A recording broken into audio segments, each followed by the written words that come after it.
Hey everybody, what's going on? This is your boy Pablo, aka Norman Favorite Grandson, aka the Bearded Wonder, man of 1,000 names, Mr. More AKAs and HBCU, Pinkies up, and we are here with another wonderful episode of Thursday Night Live, where we bring you the best hour and 45 minutes of your life, and that's word to Mundo.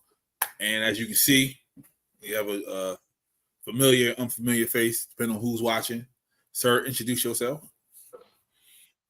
Well. Good morning, good evening, good afternoon. Whenever this message reaches you, for the people watching and remember me. Oh snap! Who is I this think man? she know who's perfect fucking timing. She do it every Who time. is this man? She wait for the music to come on. Man. Well, who this man? For the people asking, I am the 5'9" host with sophisticated ignorance. Ooh. All right, we're gonna just stop it there. Good. You gonna talk spicy and turn on the camera? Damn, it's like that. I just got home. I feel you. Alabama, with Alabama in the building. Alabama in the house. Man, introduce yourself. What's good, peoples? As y'all can see, my voice is not fully here tonight, but we gonna make it do what it do anyway. It's your girl Leah Rochelle, aka Auntie Silky Thick, aka Miss Especially Heinous, aka Lab Coat Leo, Yeah. aka Miss Fluffy. That's right. Founder and creator. I got one more AKA, but I can't never remember it. Yeah, I can't remember either. It's the other Jamaican one. What's the other one? Damn, Michelle guy. But I am the founder and creator of PGC Media, the Fat Girl Chronicles podcast, and PGC After Dark. You can find us on all the things and all the places, especially LeoRochelle.com. Check us out over there. And check us out every Tuesday, every other Friday. And we got a few other shows on the network that's coming up. And we got one that one that plays on every Sunday with none other than Leslie Johnson, former WNBA player. Mm-hmm. So check us out. We got a little bit going on and a lot of bit coming up. Miss Doris in the building. Hey, Miss Doris. Dang, she on a Thursday. I ain't never seen Miss Doris on a Thursday. Hey, yeah. Right. Leo ain't telling y'all she found somebody with some Hoochie Daddy shorts on. That's why her voice sound like that. But it's all man, good. I wish. I wish that was the reason. Y'all know I started working with the little people lately, so them little people germs will take a grown.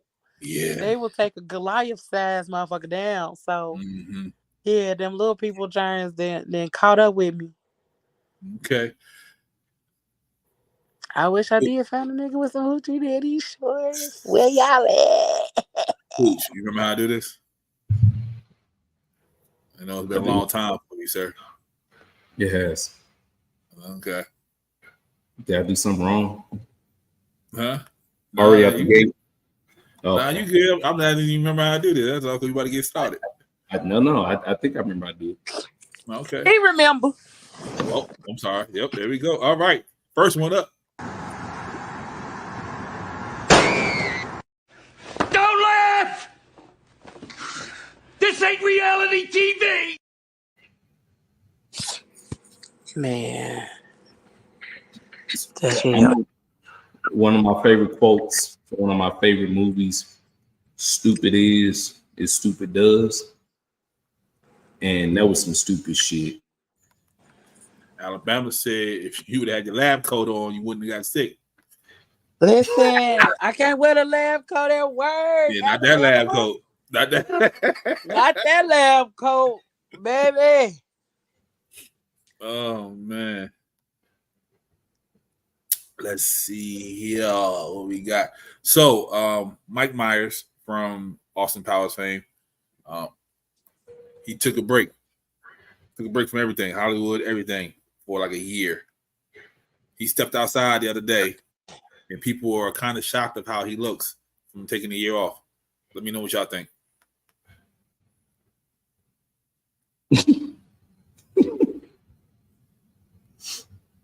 He like one of his characters from Austin Powers. Bro, why his beard look like my ball sack after that 2 week? Man, You know, when you start get that stubble on your ball sack, you know what I'm saying? No, I don't know. No, You don't get stubble on your ball sack. I don't shave my balls back, sir. Oh, I forgot you a little older than me. You ain't in that generation. My fault, my nigga. Me's apologies. No, boy. The nigga like he stole somebody candy or something. Why he smiling like that? Because he's the paparazzi. Hey, he kind of look a little bit younger, keep it 100. Like, it looks like his time away did him some good. Like, real talk, I'm going to keep it 100 with you, bro. I think homie, he looks all right. I think homie is a legend, right? I think he a legend.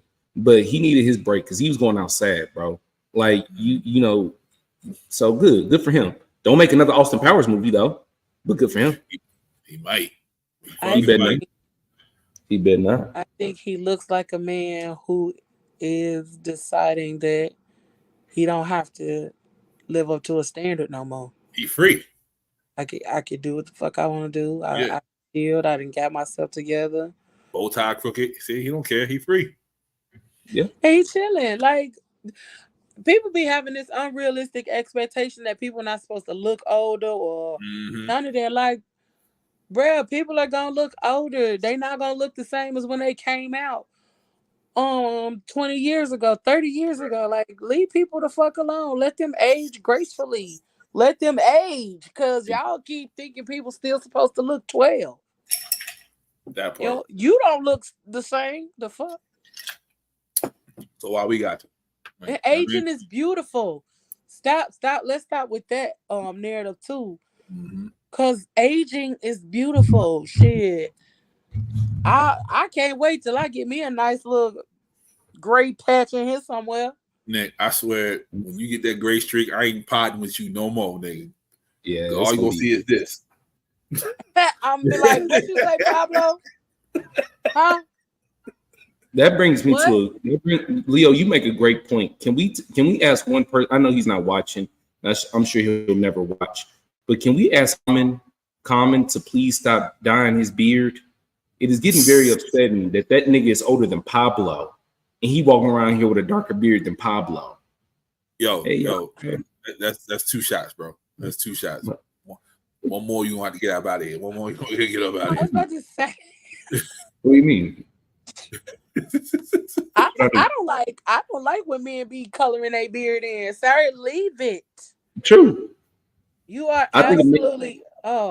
If you're a grown man and you color your beard, you also I'm just gonna stop. I've been. I'm on my best friend like that. Yeah, I'm like thinking about people I could have. Yes, Mama Doris, be a silver fox. Listen, Yeah. but soon as man start coming in, in, a prime example. Soon as man start coming in, it's over for y'all niggas. And don't let me decide to let my hair grow back. Oh Lord. And then I start getting all my grays. Oh Lord. What? All right. Speaking of people wanting people to stay the same, have y'all seen Shonda Rhimes lately? Well, she's under scrutiny for how she looks now.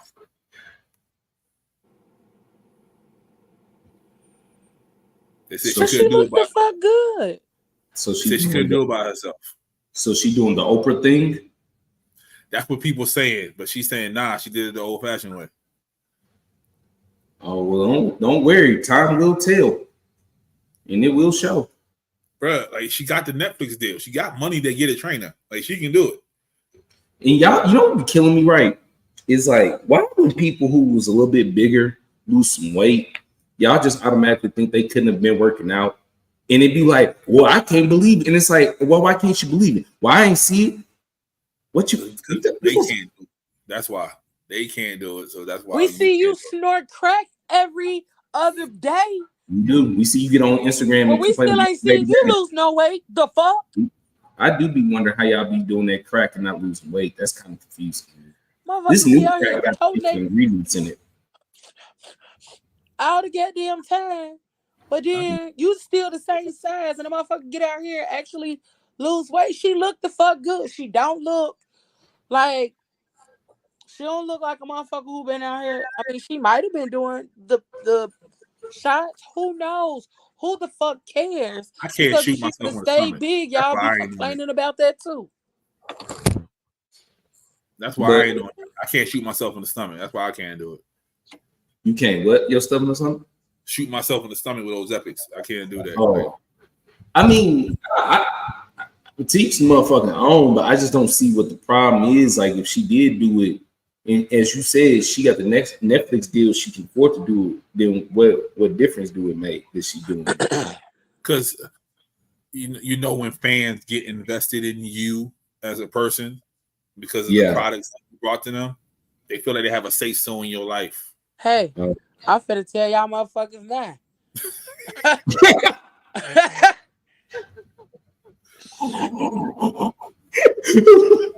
Don't even get too invested, because y'all ain't finna have no say-so.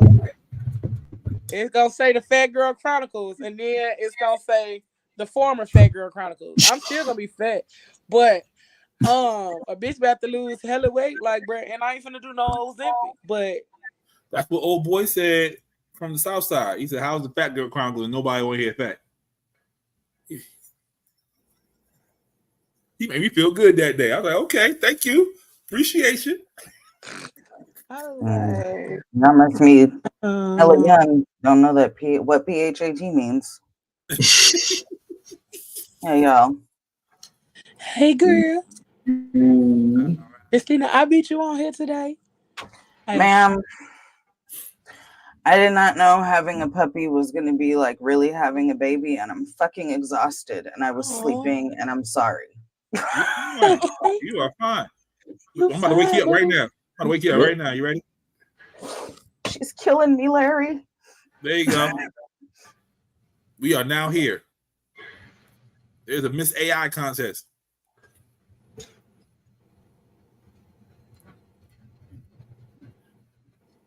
Why y'all quiet? I mean, I'm thinking. I just want so the creators win $20,000. Yeah. So you For make making the a greatest fake AI person. woman that you can make. So I this gotta be mean, some shit who This creates crazy. the best prompt type shit, because what? Hey, I'm sorry my brain went to this place, so forgive me, especially the ladies on the show. But porn finna get real fucked up. Mm-hmm. who? What? It's already there. Porn. Oh, It's already corn? Porn. AI Porn. Crazy. Sorry, Yeah. I thought I was on the clock place. I said corn. Yes, it's a coders. It's just for coders. That's it. Yeah. Well, it's and gotta that's be. what I was gonna say was really, if you look at it, it's for digital designers. Yeah. And it's a specific thing. So yeah, it might seem strange from you looking at the picture, not knowing that that's AI, but in its own setting, actually knowing what it is and creating that, and that being the isn't everything? Yeah. And that being the nature of the contest, depending on how you look at it, it really ain't that weird. Mm-hmm. Yeah, people just want to better themselves. This is back with the Shonda Rhimes picture. Oh yeah. Yep. You know, on YouTube. And she didn't have no extra skin too. That's what makes me know she did it the right way. She don't have no extra skin. It's all tight. So she did it the proper way, or she got surgery real fucking fast. She was out. If she did have surgery, sis was out here in a fucking. Mm-hmm. She was in a isolation like a motherfucker. Okay. All right. Here we go with the bullshit. Man kidnapped woman, went to jail, kidnapped her again. Florida man, surprise, surprise, kidnapped this woman 2 years ago. Let him out on parole. Stayed out for 4 days. Took this woman again, ex-girlfriend at this time. First time she was the girlfriend. Now she's the ex-girlfriend. Kidnapped her again. I seen this happen though I saw that happen on Law and Order. It was a dude who raped a girl from the time she was like 16 up until she was older. Yep. And she never knew who the man actually was, but he kept being the same person. And He she kept remembered finding her and raping her. I remember that. Yeah, because he would say certain stuff to her and she knew it was him every time. Yep. Yep, I remember that one.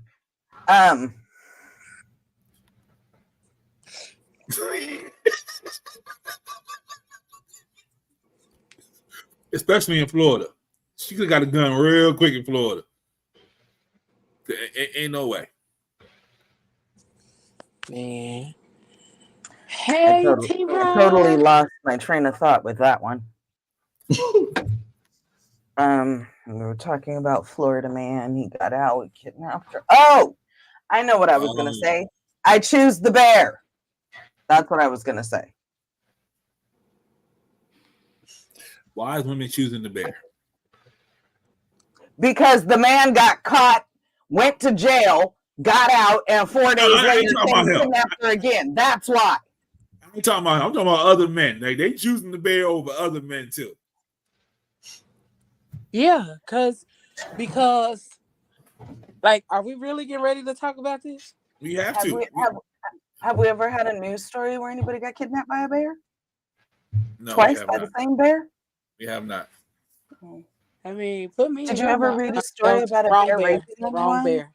No, wrong bear. No. Actually, I saw a video where a lady said, "No, you go away," and the bear went and turned around and ran.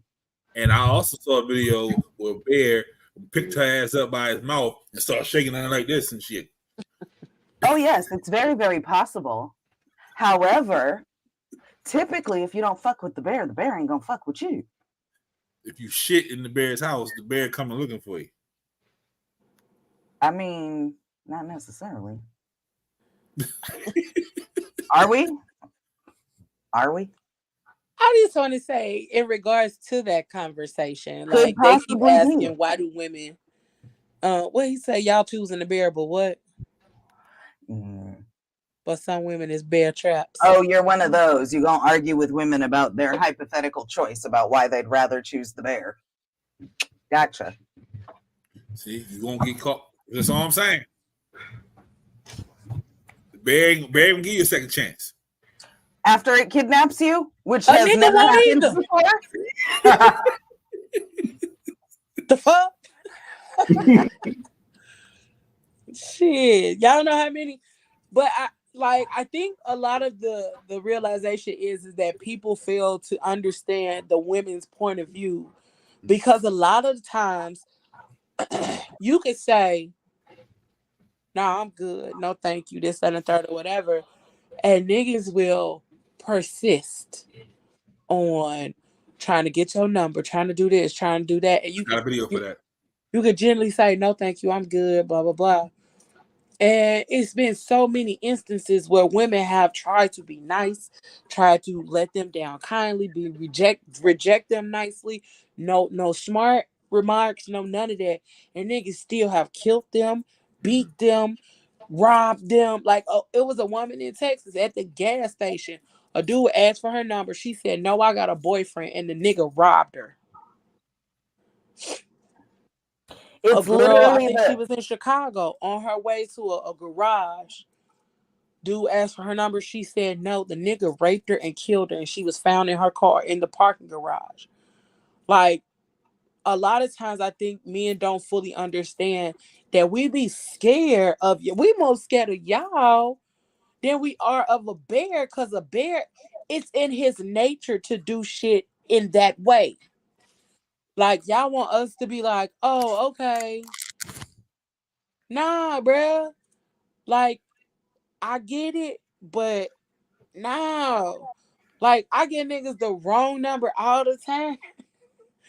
Like, y'all might be like, "Lee, ain't nobody gonna do shit to you." I don't fucking know that. So I get niggas the wrong number all the time.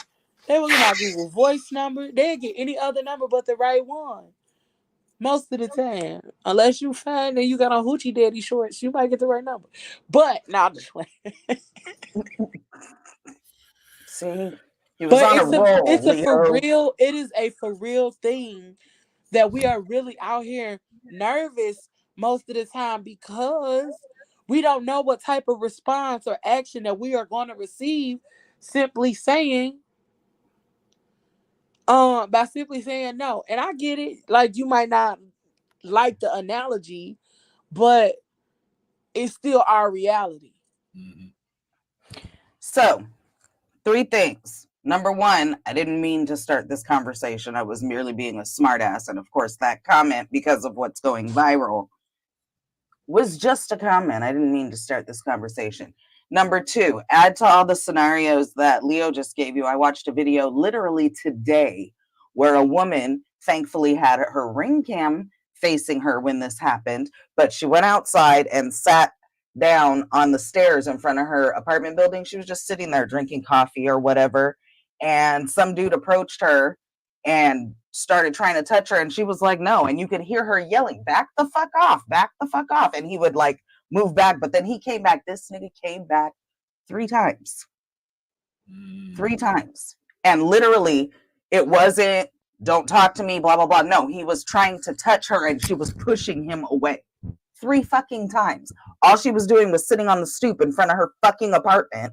And it was all caught on the ring cam, thankfully, because what if there was no camera? Because clearly the nigga wasn't taking no, back the fuck up off me, get away from me, which is what she was literally saying as an answer. And thirdly, ridiculous scenario or not, the question that was asked and the purpose of the question, like Leo said, was to get you all to understand from the woman's point of view, if you're thinking about something, this or this, like any of the other shit that George puts on here that I always fucking hate. Which artist or which whatever. It was a fucking which one do you choose question. And the fucking point is, when we see a bear, we know to leave it the fuck alone and don't end up fucking dead. That's the fucking point. I catch a stray though. That's what I want to know. I was just saying, the this or that, because they're ridiculous analogy. It wasn't an analogy. They asked us which one. Which one would you rather? Sorry, you didn't win. And there's reasons why. Oh, hold on. Here's another point I want to make while I'm on a motherfucking roll. The worst fucking comments I've seen is on one of these videos where one of you men is trying to tell us we're being ridiculous about our choice. And then you get in the fucking comments and women are like, you know what the difference is? If I report that I was attacked by a bear, someone will believe me. Fuck y'all. We choose the bear. Oh, I just thought about this too. I was driving Lyft based on that story Christina was telling. Right. Triggered a thought. Right. What I do, Alabama? I wasn't coming for Pablo. Hi, Alabama. And whoever that other person is in the comments, I'm trying to let them know it's not that ridiculous analogy. I am. And I was driving Lyft. Pick the dude up. He got in. We take off. He like, oh, you cute. I'm like, thank you, appreciate it. We driving. Nigga gets to talking. I'm having a conversation with him. This nigga reaches up, tries to grab my face and turn it so he can fucking kiss my face. I said, get the fuck off of me, bro. What is you doing? Don't fucking touch me. He like, what you mean don't touch you? Sir, first of all, your fingers smell like cigarettes and ass. And secondly, why did you think it was okay for you to touch me? First of all, I'm driving. And then secondly, why did you act shocked at my response? You are a passenger in my motherfucking vehicle. Sit your ass the fuck back. Relax, enjoy the ride. And then after I said that, he still act like he was shocked. I'm like, yeah, don't do that shit no more. Or I'll put you the fuck out. He got it together, got on the phone with some girl and got to talk about all this money. And I'm like, you think that's going to make me change my motherfucking mind? I said, sir, don't do that shit no more. Because I will open the door for you and hit the gas and let your ass roll out down 38th Street. Please do not touch me no more. So perhaps y'all don't know what that's called, but that's called assault. That's sexual assault. He physically put he physically put his hands on her and tried to kiss her. That is technically sexual assault. So now, not going too deep, Leo, but when you look at the fucking statistics and everybody's like, pretty much every woman you know has been sexually assaulted or sexually harassed, possibly even raped. But how many people get mauled by a bear? I said that. I mean, I won't tell no specific anecdotes and I won't get too far into it, but in my lifetime, I don't know how many times I've been sexually harassed, but I've been raped twice by people I knew. So we can move on. I choose the fucking bear.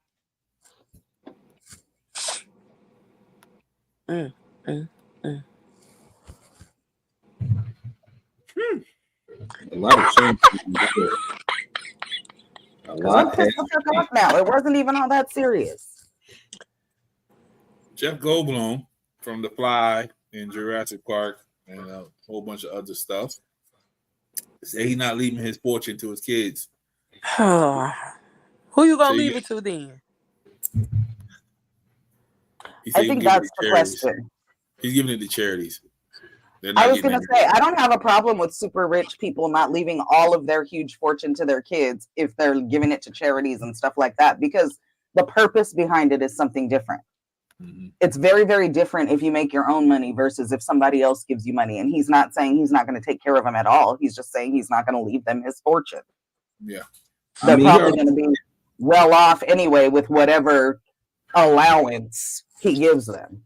I mean, just being his daddy, nepotism is a thing. So just that. Like, fuck you mean, daddy, you ain't gotta leave me no money. You know, if I just don't go the RIP, the Bobby Christina route, I'm gonna be straight. You know what I'm saying? So I don't have no problem with that. Shaq said the same shit about his kids. He said, fuck you little niggas, y'all gonna pay for your own shit. I mean, essentially, bro, like life is more about like what you can do, not about what you're given. So like if your folks give you this bread and you don't know what to do, you're gonna lose it anyways. And so if I'm Jeff Goldblum, I know my jit got a, maybe a smack problem, or they got a drinking problem, or maybe I know they probably gonna be in a worse position if I give them some bread.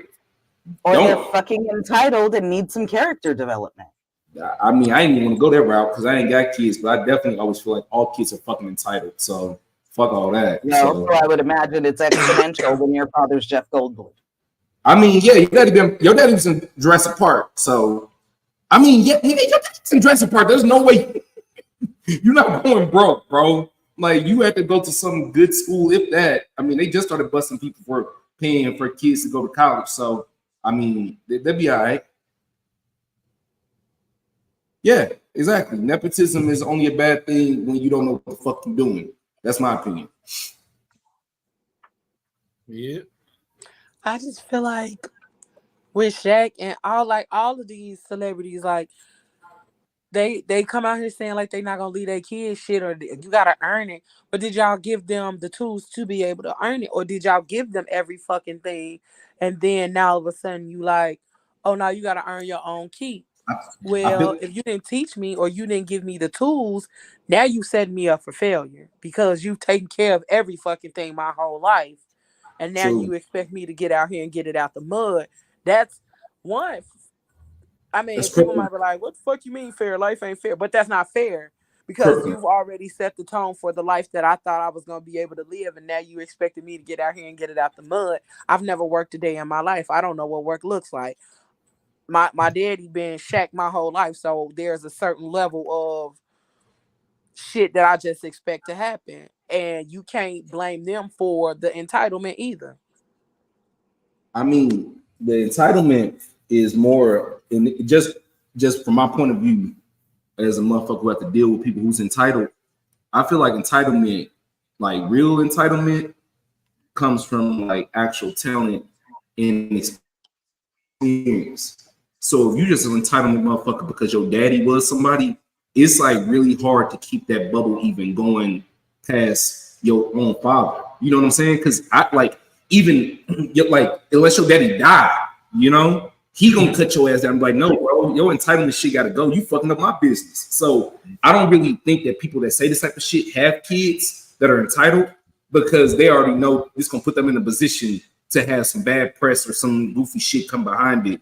So I think you already know what's up. Like, you probably been telling your kids for years, little nigga, get ready, little nigga, because daddy ain't leaving your shit, you know? And when I start saying this in the public, I probably have been telling you this your whole life. Like, this ain't no bombshell. Like, them little niggas didn't just out yesterday that daddy ain't leaving them nothing in the wheel. Like, I'm pretty sure Jeff Goldblum probably finished Jurassic Park 3 and was like, right. But that's also like Shaq. His kids do stuff. Like, I think his daughter play basketball.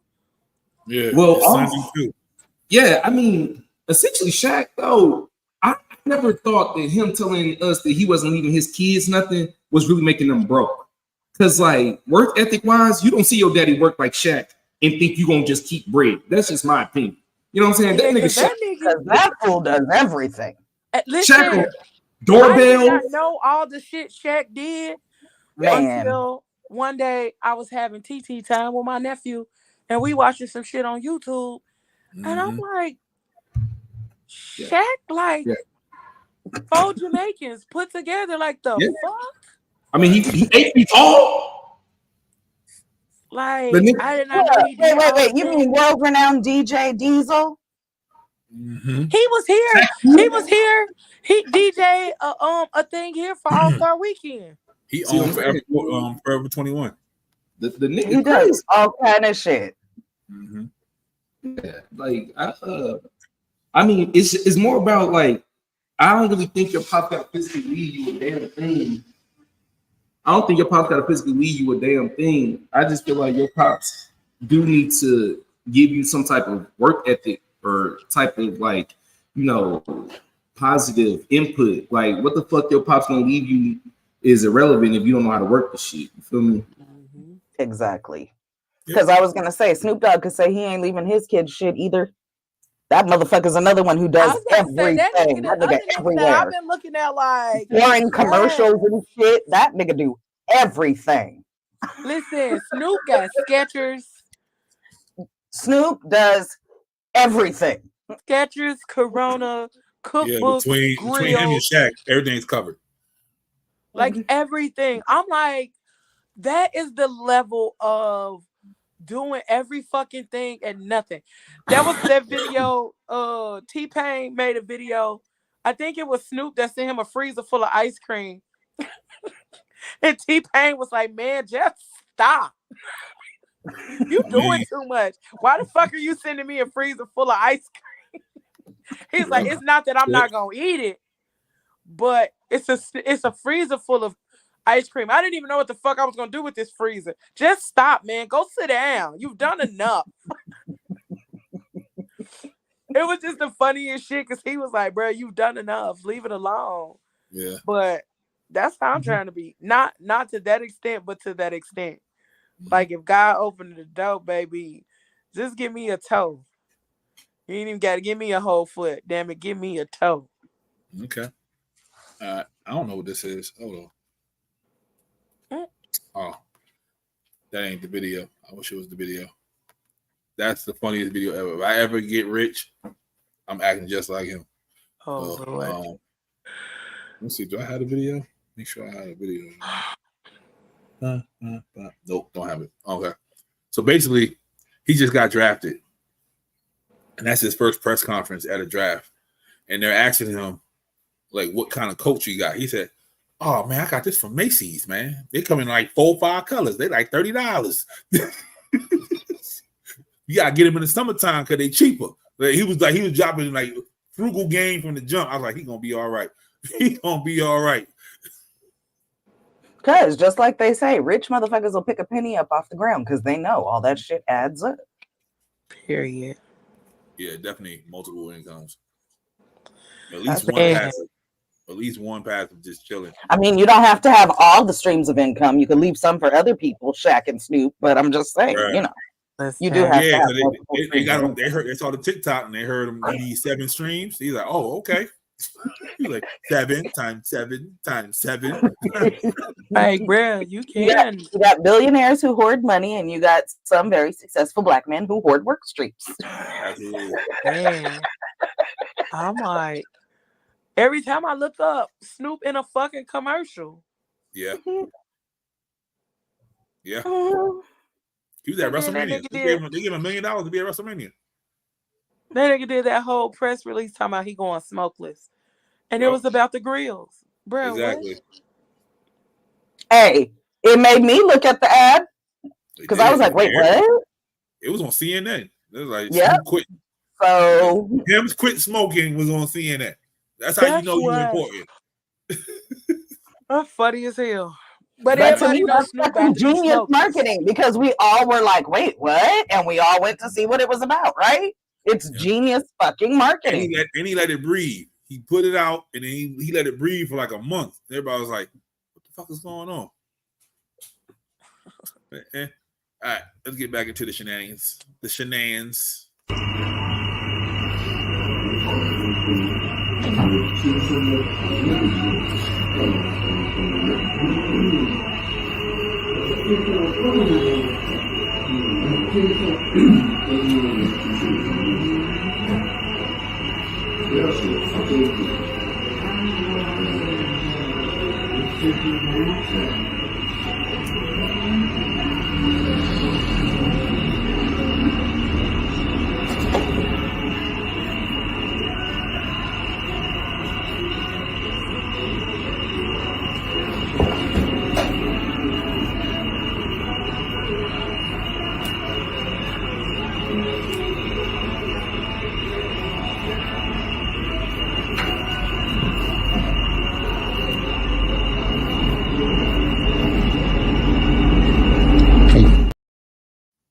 Pablo, I'm really fucking mad because I was waiting for the fucking results, bruh.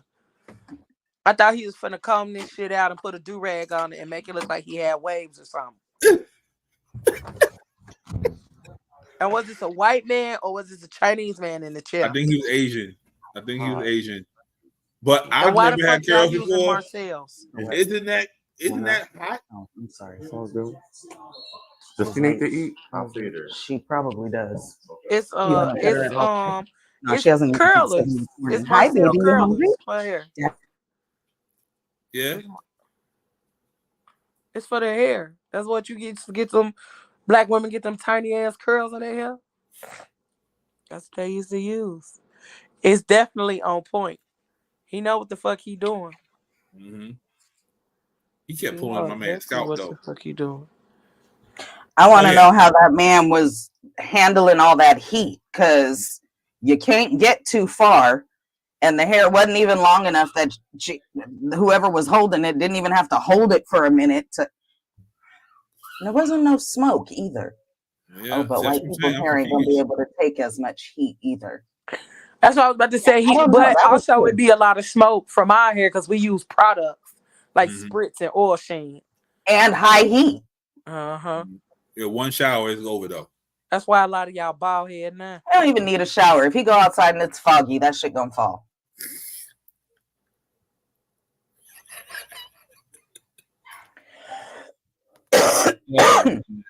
Okay, let's get some more laughter and more laughs. What Boom. isn't a body, but is a body? If she asks him, what color should she do her nails? Yeah, that's my favorite question. That's my favorite question. Because I will sit there and we'll deliberate. Yeah. Send me pics. Yeah, send me tones. Send me Yeah, facts. send me the tones. Send me tones so I know what's right for you. Yeah.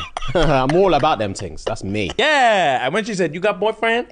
You tell her yes. Yeah. Yeah. He chose the Yeah, color. he chose the color. Messaging him after his team loses. Follow up. Educating a woman about your football team. Ooh, yeah, you've taken time. Yeah. I'm investing time in you. Yeah, and she's learning Yeah, stuff. yeah. She's learning You're stuff. repeating back what I've said. Yeah. And you're asking inquisitive questions. Yeah. You're not asking boring questions. Yeah. You're taking what I said, you're learning, and you say, but does that mean offside is this? Yeah. Come here. Come here. Having a shared Netflix account. If you've got my password as a body, I don't care. Does she have the password or do you just put the password in so she can watch it? It doesn't sound different, but it's different. putting the password in on her thing so she could watch it. Yeah. And I leave and don't log out. Yeah. And then next time I go on my Netflix, it says continue watching and it's like Selling Sunsets or something. Body. If you continued the next day on my account and didn't log yourself out, body, you're my girlfriend. I was with everything to the last one. Because anybody got a Netflix account. That don't mean nothing. But he's saying, if I let you watch my shit, that mean I'm really fucking with you because everybody ain't got my damn password. We go together real bad. We go together real bad. Hey, listen, them first two, that's how I know I really like you. Mm-hmm.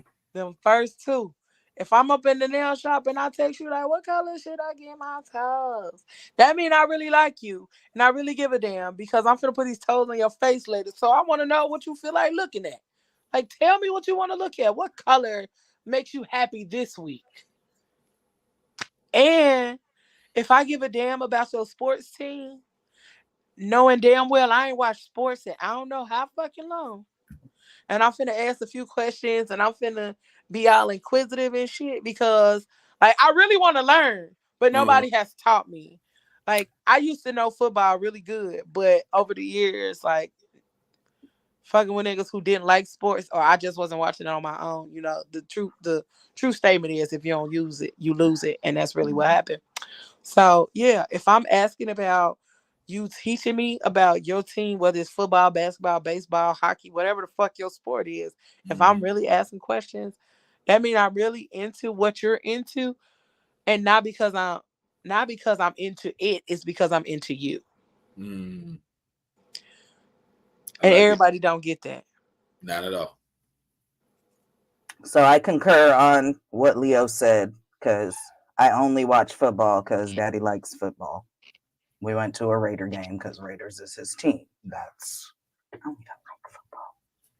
So the fact that I watch football, we went to the football game, all that shit is because Baby, I'm gonna get us all kind of memorabilia made. Just I bought us. You said you liked that. I bought us matching Raider sweatshirts before we went. Like, yeah, all that. That's because it's you. I don't even like football. I'm gonna get my sister to make you a mug. I'm gonna get us some cups. But I ain't never asked nobody what color my nails should be. That's for me.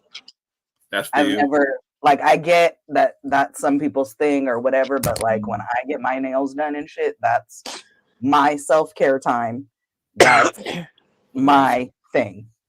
Yeah, sometimes I just color I want. I'd be sitting there forever looking, going, "Oh, I like that one. Oh, but I like that one." Yeah, that's why I also ask because I have decision fatigue, and I'm tired of making fucking choices. You pick for me today. No, I gotta walk around looking at that shit for 2 weeks. I'm choosing what I like. Oh yeah, it ain't. They done. That's what mattered to me.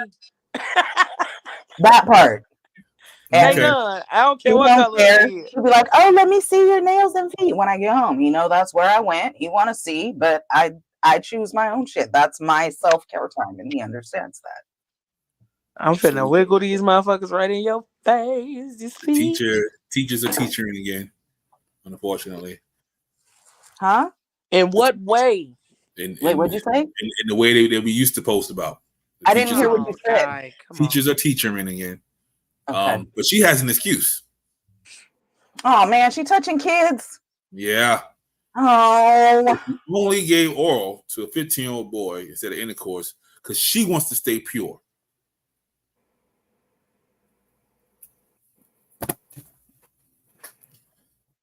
Because you know, intercourse keeps people they you know what I mean? Why do people keep thinking it's all these fucking loopholes to fucking? It is. So the boy's pure, she's pure, we all pure. No, you're not. Because you put his thing in your mouth, ho. That is a child. Period. Like,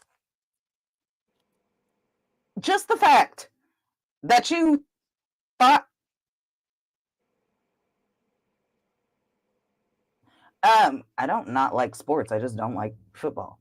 Some people don't like sports, but yeah. Yeah, no. I like plenty of sports, just not football.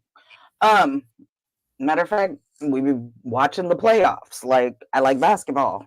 I like fucking, and then, well, anyway, I don't not like sports. Anyway, I lost my train of thought. What were we talking about again? 15-year-old. Why the fuck are you touching kids to begin with? Period. Point blank. Why are you touching kids? And then as a teacher, it's exponentially worse because even if you work at the school, you don't even have to be a teacher, but if you work at the school, you're a mandated child reporter, period, point blank, immediately. So why the fuck are you touching kids? What is wrong with you? Your responsibility is to take care of those kids. They're kids. Wait a minute. Hold up. Those. Alabama, what? Explain that one, Alabama. Yeah, I thought. Please, we're all waiting. I'm stumped. I don't want to lose my train of thought again. I think YouTube is delayed, and so they responded to parts of the conversation a little later. Oh, okay. I know, but I was trying to figure out what, because we were talking about what would that fit? I don't know. And sports and. Oh, I get it. His wife would kill the teacher, and he's bailing her out. Oh, okay, that makes got it. Okay. Yeah. Okay. Hold on. I mean, that kind of goes without say, because I was right. You touch my kid, I'm beating the fuck out of you. We all had a Rose Nyland moment right there. We like, huh? Alabama, you about to get kicked out of here, boy. You about to get voted off the island. Everybody was like, wait, what? You better get voted off the island, Alabama. Everybody had that look like. Like yourself, Lucy. But now that we understand 100, we agree. Alabama, you know the age is different down there. Like,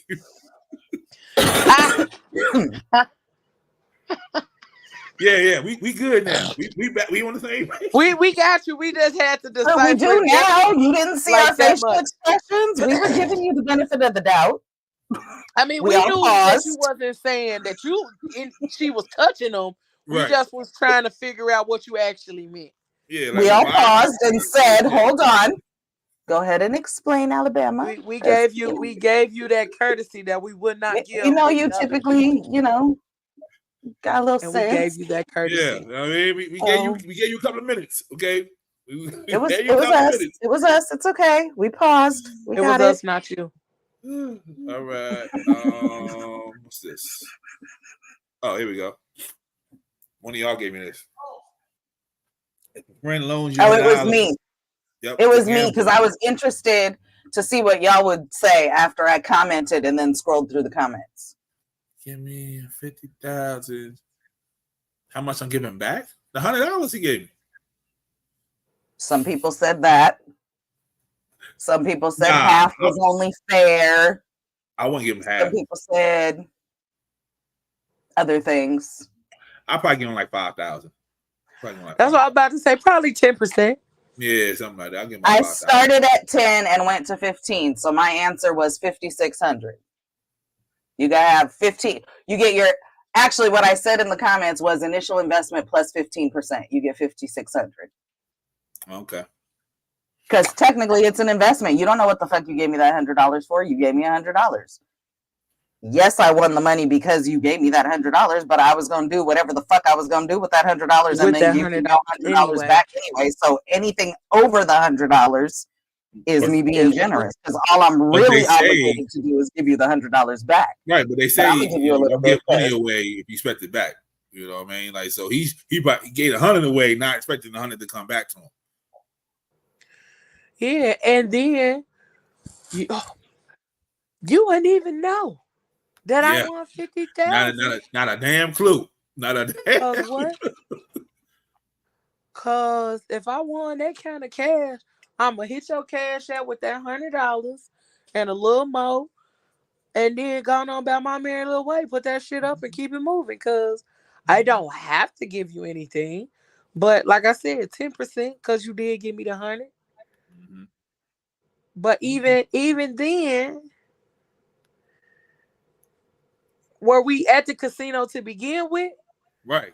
Or did I have to go to the casino? Yeah, did I have to go to the casino, or were we already at the casino and you gave me $100?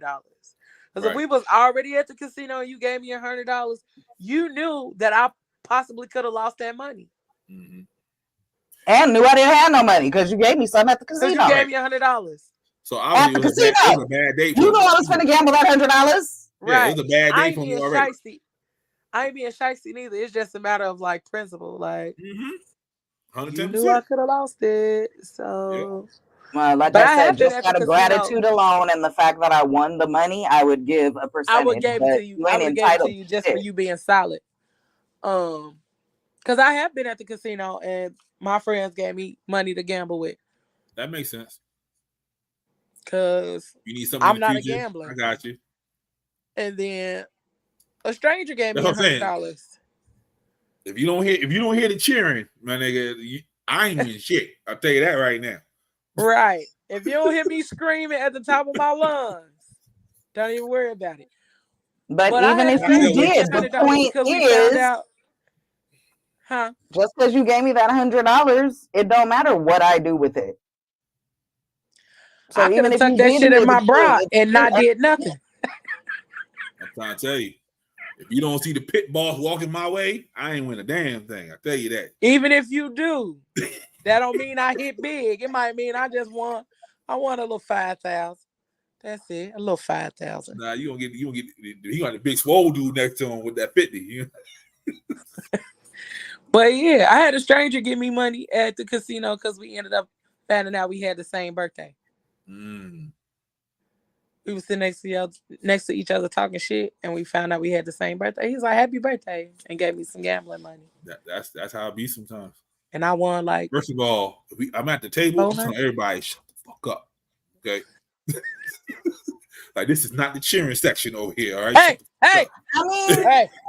Is this not the same scenario as if, like, let's say, have you ever seen people who, you know how sometimes you get a birthday card and it got money in it, right? Some people will give you a card and it has scratchers in it.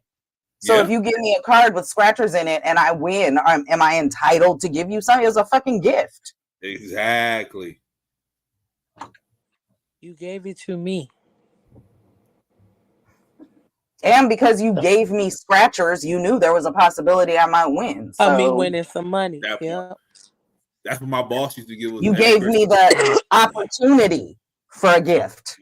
My old so it's job, up to me what happens at that point, right? That was his gift to us every Christmas. He gives us a Christmas card with a scratch off in it. But he made sure it was only like $1,000 that you can. But that's also cheap. I mean, but even still, you know what I mean? And that's also because with scratchers, the dollar ones only go up so high. You got to pay more for the ones that risk reward. You know what I'm saying? He wasn't going to give everybody a $5 one. He was going to give you the $1 ones. You know what I mean? Like, right. But either way, also cheap as hell because you really didn't give us a bonus. You just gave us this fucking card scratch off with a $1. Yeah, well, how many grandchildren he got? Shit, you don't know. That $1 for each grandkid could have been a little change. You know how these people are. Alabama said if he won $1 million, he'll probably split. You're so generous. Yeah, he is. Yeah, he is. Because 15% of $1 million is generous too. Yeah, 50,000. And I'm not gonna get the whole $1 million either. So you gotta wait till they take their taxes. Then I give you what I feel like you deserve from what I give. 50,000 is not a lot of money in 2024. But after they take their taxes, what I'm getting, like 40, 38? 50,000? No, you probably walking out of there with 30, 32. Yeah, that's what I said, 30, 38. Yeah. So yeah, I'll stick to what I know. If you get anything, be grateful. It's mine.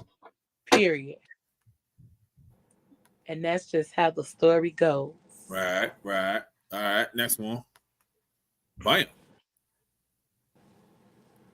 Absolutely. Go ahead, Christina. Yes. yes. All the fucking time. Pooch. You on mute. Okay, well, maybe not all the fucking time, but yes. Oh, he's out of it. Okay. So, for those who are reading impaired, It says, do kids deserve Wow. apologies and explanations from parents? They do. Yes. The one thing that a lot of parents forget, and this whole thing as we're going along talking about, well, this is our generation, blah, blah, blah, blah, or whatever. Okay, great. The fact of the matter is, if you're doing life, you're living and learning every day. A lot of the issues with people in those past generations were that they did not treat children like they were their own people. And that is why there is so many mental health issues now. Because motherfuckers was raised not being treated as people, their feelings not being taken into consideration or dealt with, or teaching them how to manage big feelings, or all the 100 million things that we're not apologizing for and not explaining to our children. It's like we said about the money earlier, about Jeff Goldblum not leaving his kids no money or whatever. Well, is he also not leaving them any way to, did he teach them how to survive? It's the same fucking thing. And the reason why I amended the all the time is because with younger kids, especially when they're in their why stage, you don't have to explain every fucking thing, but they do deserve explanations and apologies. Abso-fucking-lutely they do. And as a kid who grew up in a household where kids were seen as less than, and I'll tell you that even as adults, I don't think the view has changed very much by certain people. It's very detrimental to the children if you don't talk to them, apologize to them, explain things to them. They are people. Yep. Me and my mom had that conversation. And you don't want to wait 44 years to start apologizing to your kids. So, because for some kids, it's too late. Me, I was in therapy, and that was part of my work. So, I needed that apology. But a lot of other people, they're not even going to accept it. So, part of my therapy was I wrote apology letters to my children for things that I didn't apologize when. I mean, I did apologize to them and explain certain things to them as they were growing up. But as I explained, I grew up in a situation where even as motherfucking adults, certain people think that their hierarchy as a parent means that you're forever a kid and do what the fuck they say. So because I hadn't unlearned a lot of that shit before I had kids, I passed on some shit to my kids. So part of my therapy was to write apology letters to my children. Okay. Hooch? I mean, yeah, I think apologies are important. As a person who does not have kids, so I'm like, I guess I'm just somebody's kid in this position. I would say that maybe if you are a parent, please try to be aware that apology will have a deeper impact the earlier you get to it. Because as a human who is still growing, I don't like calling myself a grown ass man because that implies like I'm like not gonna grow anymore. Still growing. You're not. Yeah. You're 5'7" forever. It's cool. What was that, brother? You're 5'7" forever. It's cool. Don't worry about it. We don't even address that type of negativity around here. Namaste. So I wouldn't even say like I'm a grown person, but I'm not a kid. So I understand apologies are like important and needed. I can just say wholeheartedly, your apology to me at 32. It's gonna hit a little different.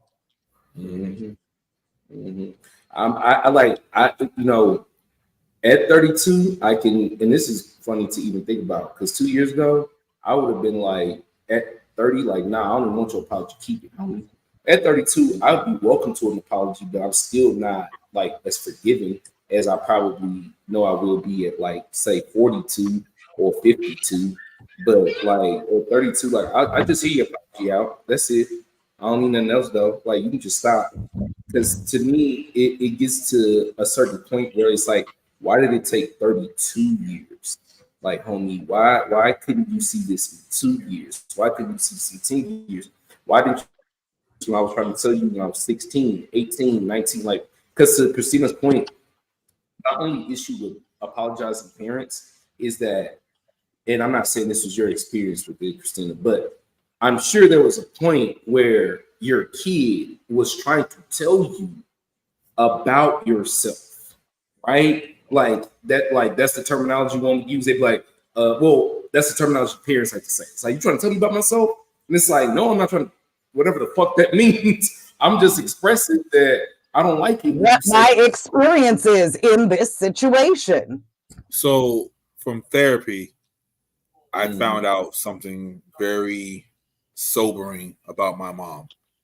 The age that I am now is the age she was when me and my brother was leaving high school going into college. I'm fucking confused now. Okay. And I got a whole 29-year-old walking out in these streets. I couldn't imagine anybody with teenage boys by herself trying to figure out life. So that was my understanding what's going on in her. And she's trying to figure out what's going on in mine. Like, I didn't know that you needed me. I didn't know that she was going through all this other shit too. Like, get the bills paid, the mortgage, the lights, feed these two motherfuckers, make sure they got clothes. He's going to prom. You know what I mean? Like, I think that's the part, though. I think a lot of us forget that our parents were people before they were our fucking parents. Mm-hmm. And so as they are growing, as we're growing, they are growing too. And as we see right now at the ages that we all are, we see that we are figuring shit out every fucking day. Something new is popping up every fucking day. Something we did not understand, something that we learned it new. Some of us trying to find jobs, keep jobs, let go of jobs, find relationships, let go of relationships. Like, there is so many layers to this everyday thing in life. Like, trying to make sure not only that y'all eat, but that y'all can eat as much as you need to as growing teenage boys. Because goddamn. Yeah. And mama, it was 5 of us. It was 5 of us. Right. And not only that, but like I said, we forget that our parents were people. And so even as they are growing, I'm getting ready to be 40. And so even right now, like, there are so many different things that I face on a daily basis, even our own health, like financially, physically, mentally, spiritually. Like, we are all trying to figure all of these things out. And I couldn't fucking imagine having a child right now. I can't even fucking imagine having a dog right now, because ain't no fucking way, boy. My dog would probably be in a cage, and my dog would probably get up and leave when I let it out. Cause what? I'm tired of this shit. I'm tired of this shit, Grandpa. That's why they back in the cage now. She just shit on the floor again. Yep. Yeah, I didn't get the opportunity to have that conversation with my mama where she apologized. I honestly had to learn through therapy to forgive her for what she didn't know. I had to forgive her what she didn't know, and I had to appreciate all of the things that she did in order to keep us where we were, because even when we saw days where the lights went on and all that, like, we never went hungry. Right. And all of the fucking things that we wanted, we never went without. And then, y'all know what the real fucking killer was? We found one of my mama fucking check stuff, like her tax returns from back then. Nigga. And we was like, how in the fucking fuck magic did you make it with 5 kids? Christmas was lit every year. Holidays was lit every year. Like, birthdays, everything. Like, how the fuck was y'all making it? And we up here struggling on 40 grand, 50 grand. Like, bro, come on. Like, I remember I think that tax return we found was like 12, 15 grand. Like, the fuck? Like, niggas struggling with 50 grand by themselves right now. Right now, they struggling with 50 grand. I can imagine making 10 grand a year. 25 years ago, 50 grand wasn't shit. My oldest child had a birthday in January. Yep, that's and me. it hit me. Yeah, his birthday is right around yours. And it hit me that my child is now the age I was when I had a child. Mm-hmm. And trying to think about him having a child right now, and like, yeah, nah. Yeah. Like, that's the crazy part. That's the difficult part, bro. yeah, Yeah, like, I nah. have a fond memory of my dad on his 29th birthday. He was the most miserable black man I've ever seen in my entire life. I get it now. I didn't. Like, he had 2 kids at 29 and he had no money. This is not what his life was supposed to be. He was just sitting there like at 29. I was like, he was thinking. He was trying to figure out where he was going to supplement the income from, because he got shit to worry about. And I asked my mom, I was like, "Why are you so upset?" It's like, he's not upset, baby. He's okay. He's that's why daddy was always mad. Right. I hit 29. I was in a 1-bedroom apartment trying to figure out life. Let me have 2 kids at 29 and a wife trying to figure some shit out. I had a husband and 2 kids at 20. I got married at 24, and I had 2 kids by the time I was 26. He did too. He did too. Man, that's why I'm telling you from experience. Your daddy wasn't mad. He was figuring shit out. His brain was constantly going because everything costs money, and these kids don't. And 2 boys too.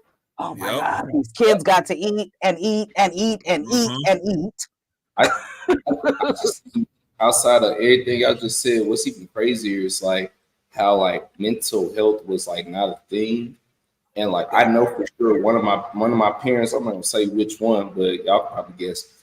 One of my parents is bipolar, and I fuck am I talking about? I know my dad was bipolar, and I know that was something he never got diagnosed with, and it's crazy because I don't know to the level extent of what his bipolarism was, but like Christina made me think about how when my dad was 29, he too had a second child, and there's a photo of him holding my brother.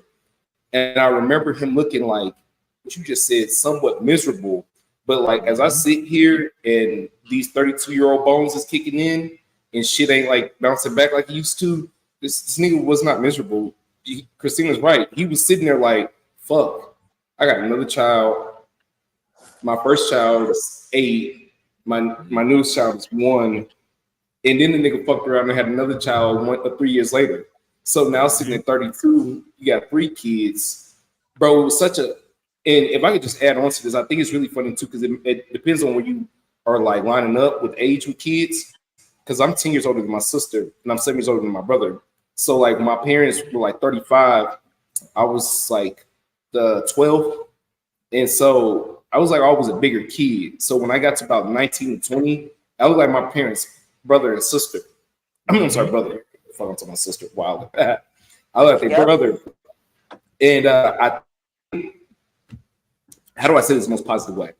I think when there's not enough of the age gap, there's always going to be some form of a more of a sibling friction than a parent friction. Because obviously I'm cool with it now, but seeing in real time my parents be parents to my siblings when they were like my homies, whether when it was good or bad, like reacting like my homie in a good way, obviously has some benefits. But like my homie in a bad way, obviously has some downsides. So like that's the shit I try to like be aware of. Like in my 30s now, it's like, oh fuck, I get why the reaction is different, and I try to like be aware of that because like it's be just so uptight, son. Like it's just the level of uptightness. You understand why motherfuckers is so uptight or not uptight for certain reasons. Yeah.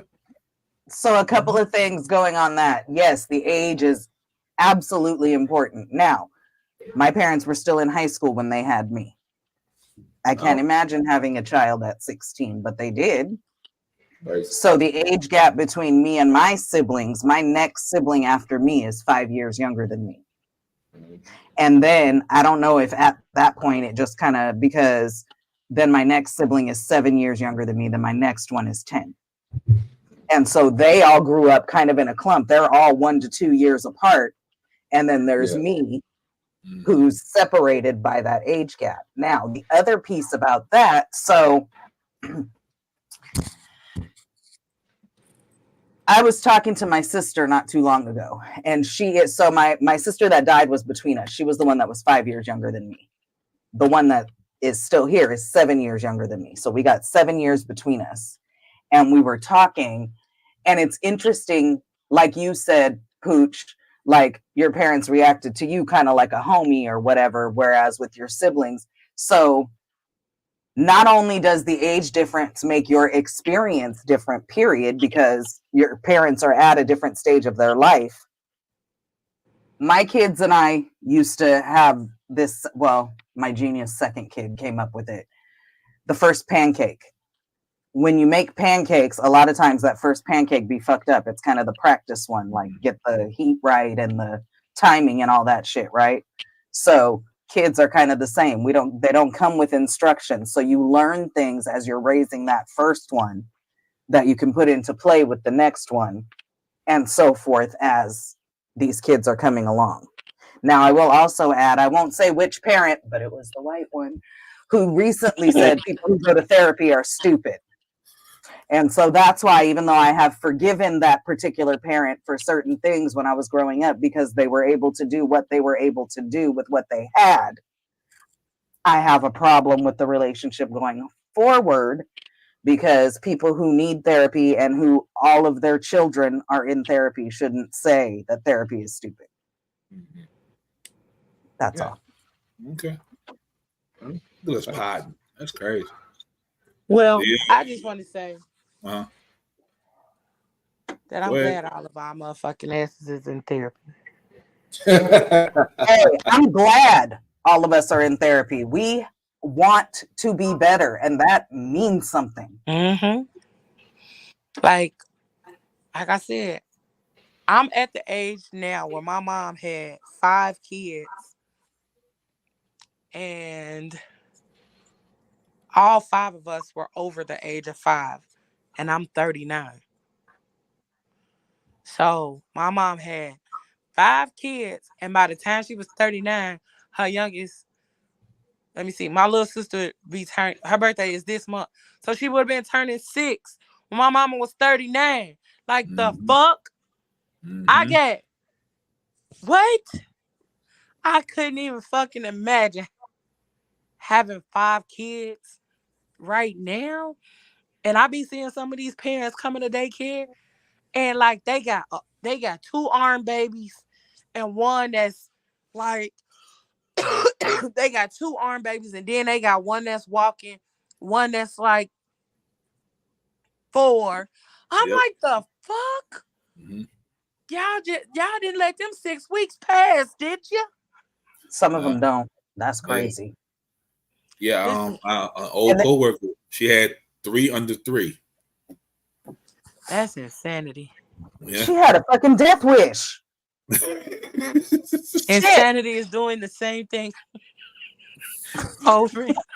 Yep. Yeah, 3 under 3. Man, and I only had 2 kids, and all that fucking time I had them 2 kids, all I kept thinking was, I don't know how these motherfuckers do it with 3, 4, 5, 12 kids. What the fuck are y'all doing?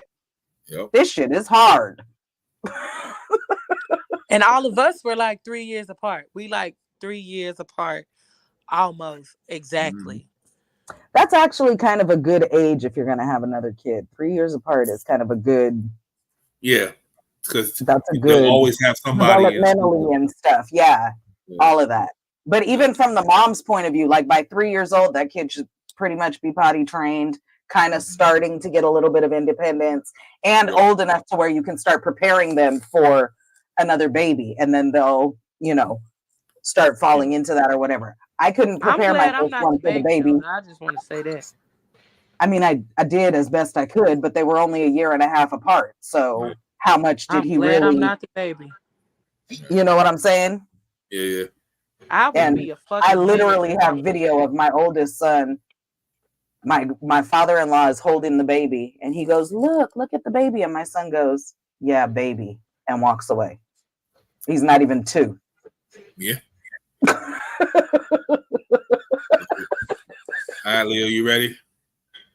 Sure, let's go.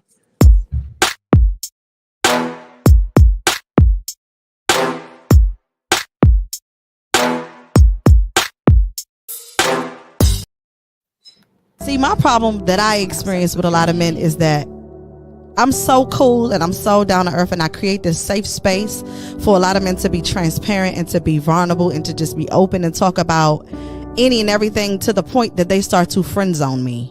Oh, that's happened to me too. Yeah, and that becomes a problem for me, because it's like, damn if I do, damn if I don't. You want a woman and you want a best friend. I'm here to show you that I can give you all of that, but then you friend zone me and you don't see me, and I'm over here like, hey, hello, I'm right here. I'm hearing you crying, I'm hearing you complaining, I'm hearing you talk about how you want this type of woman, or how I am, you such a good woman, you so this and you deserve that. I'm right here. How am I being overlooked? But I think that when I create a space for a man to be that way, he automatically tends to friend zone me. Well, that's because men don't want to fuck up the qualities that they can't easily find again. So if you have something that I can't find in all these women, I might need to value that and keep this with me, instead of just putting you in a position, because I'm rotating through girlfriends.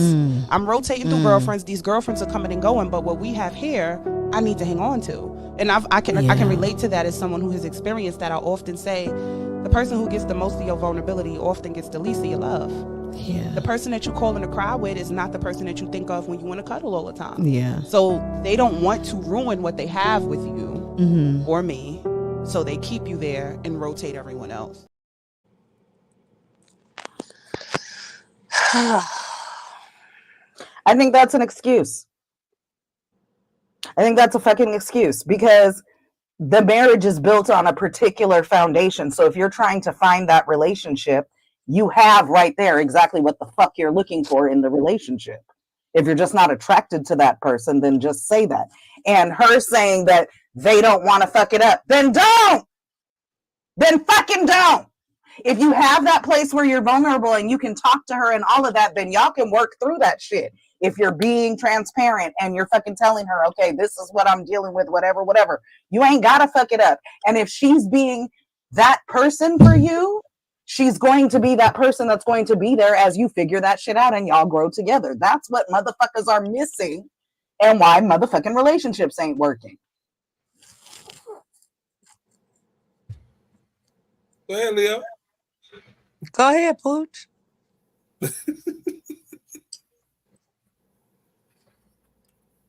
I feel like we as humans know what we want when we want it, and we have a lot of excuses for people that we don't want. And I'm not saying these women are ugly. I'm not. So let me just say this right now. But you don't have to be. You still can be not be somebody's cup of tea. His email address is Uncle Poochie. Listen, I'm not saying no women is ugly, but let me tell you something. What they just said was some shit you say to ugly people. Okay. I'm not saying no women is ugly, but the excuses, the good sister Christina just said here. Because those was excuses. If you just ain't attracted to her like that, just say that. It sounds like that's what you because say she's to her. literally giving everything you need, supposedly. That's Christina. your vulnerable safe space. But sometimes you can give everything that they need, and that's still not enough. No. That's some shit you say to some booger woog sugar footed that you do not want to be seen in public with. On, big red. Give it to me, Leo, because this is confusing. So, one of the things that I have learned over the years is that although you may be those things to these people, one, they might not be in a space to actually give you what you need. And like, it may sound like an excuse, but some people actually do know that they can't fuck with you on a real level. Like, I fuck with you, and they sometimes people would rather just keep it as friends. Like, let's just be friends, and you could be my best friend. But it don't. Pooch, they ain't got to be ugly. And it could be that you're a good woman, but you're not a good woman for me, or you're not the woman for me. It don't mean that they ugly. It don't mean all of these other things. But also it can mean that this man ain't healed enough to receive you. It's a lot of different ways that you can look at it. But I know that it does become disappointing at some point in time when you do become that friend all the time. You become the friend. Damn, but if you know you ain't ready to receive what you know you want, don't that make you want to be better? That's the whole point. Like, be better. We make choices every single day. I was responding kind of viscerally off of what the second girl said when she was like, well, and they, you have all these things, and they don't want to mess that up. We make choices every motherfucking day. You choose whether to fuck your shit up or not. Miss Doris got a point though. Some people don't want to be the one that pull that trigger, but like, nah, I don't want this. So, well, yeah. And so, that comes with that vulnerability, that transparency, that communication, all of that stuff. If you can have those conversations, then yes, even though it's hard, you can pull the trigger and say it's done and explain why. Yeah, but this kind of thing, like I said, like, I'm usually that girl that end up to be the friend sometimes.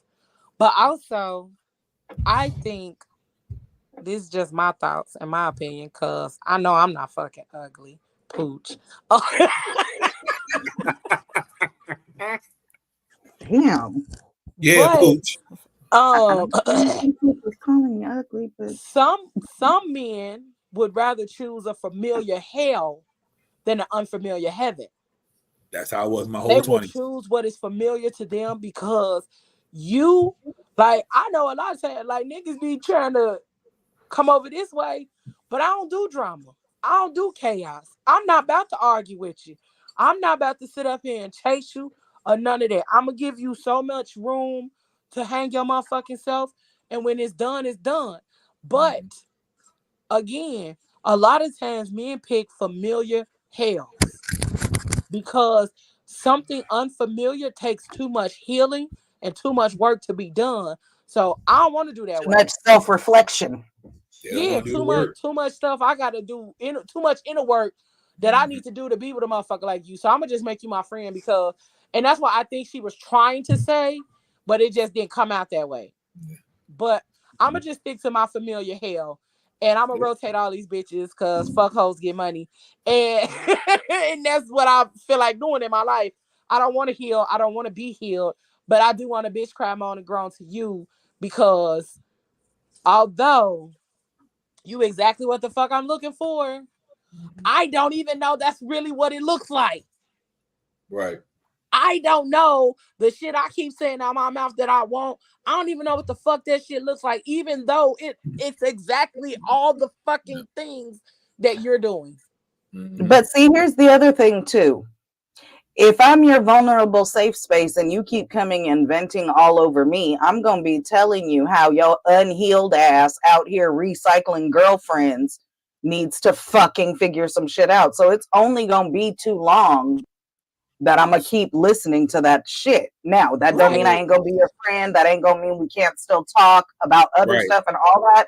But there's only so much I'm going to listen to you bitch and complain about shit that you're doing to yourself. Yep. But without trying to fix it. We talked about this Tuesday a little bit. People are scared to lose that friendship. So the man will look at you as a friend. He doesn't want to give you the woman status because he feels like he's going to lose the friend. They don't understand that level of intimacy. Like, people are fearful of that level of intimacy, that your partner is your friend. Gee, that elusive relationship that you're all looking for, that's where the fuck it starts. Yeah.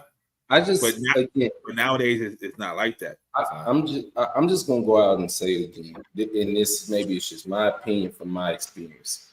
But if you giving me everything that I want, because that's what she said, right? That like if she's giving him everything he wants, but he not seeing her as that, then you ain't what I want, boo.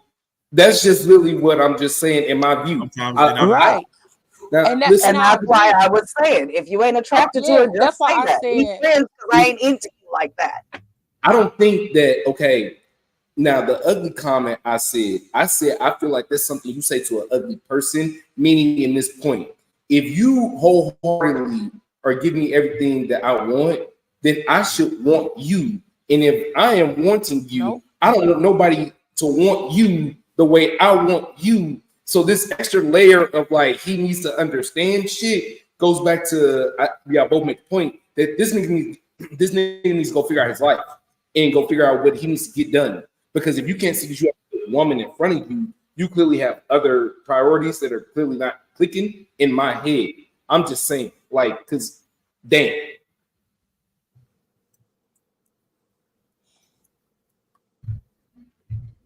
I agree to an extent.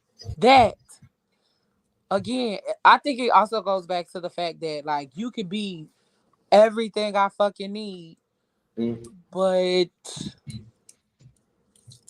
I just don't want that from you. And I think that's a because obviously there's level thing. So on some level, you're just not into them on that romantic or physical. That's why I said I agree to an Which extent. is fine, but that's what I was saying from the beginning. Okay, well then just say that. Like say that. Just Yep. say it. This is why my motherfucking ass had to rectify how I date or how I choose people to make my safe spaces with, because I found myself being hurt by being in those safe spaces, or we both created that safe space with each other, and we was out here like really fucking with each other in that way, but it was certain factors that didn't allow for that space to move any further. I'm gonna just say that for that one situation. It was a lot of other factors, but a lot of times I had to recognize, like, bitch, you are a healer, and that's what the fuck you are. So you gonna attract a bunch of motherfucking people who want to be healed and who want to be loved on. I'm a natural lover. Mrs. Lover. I'm a natural lover. So it's easy. It's easy for me to love on people. Like, even motherfuckers that I don't necessarily know. Like, for real. Like, it's easy for me to love on people because that's just the type of motherfucking person I am. That's how I was raised or whatever. And so that's how I am with people. I love on people. And it's easy for me to attract people who want to be healed and all that other kind of shit. But once you come over here, a lot of people don't recognize that, bitch, just because I'm over here helping you to heal, that don't mean you ain't got some shit to do on your own. And a lot of times they fight that shit, they deflect. And then even when I tell motherfuckers like, oh, you one of them motherfuckers that's used to chaos.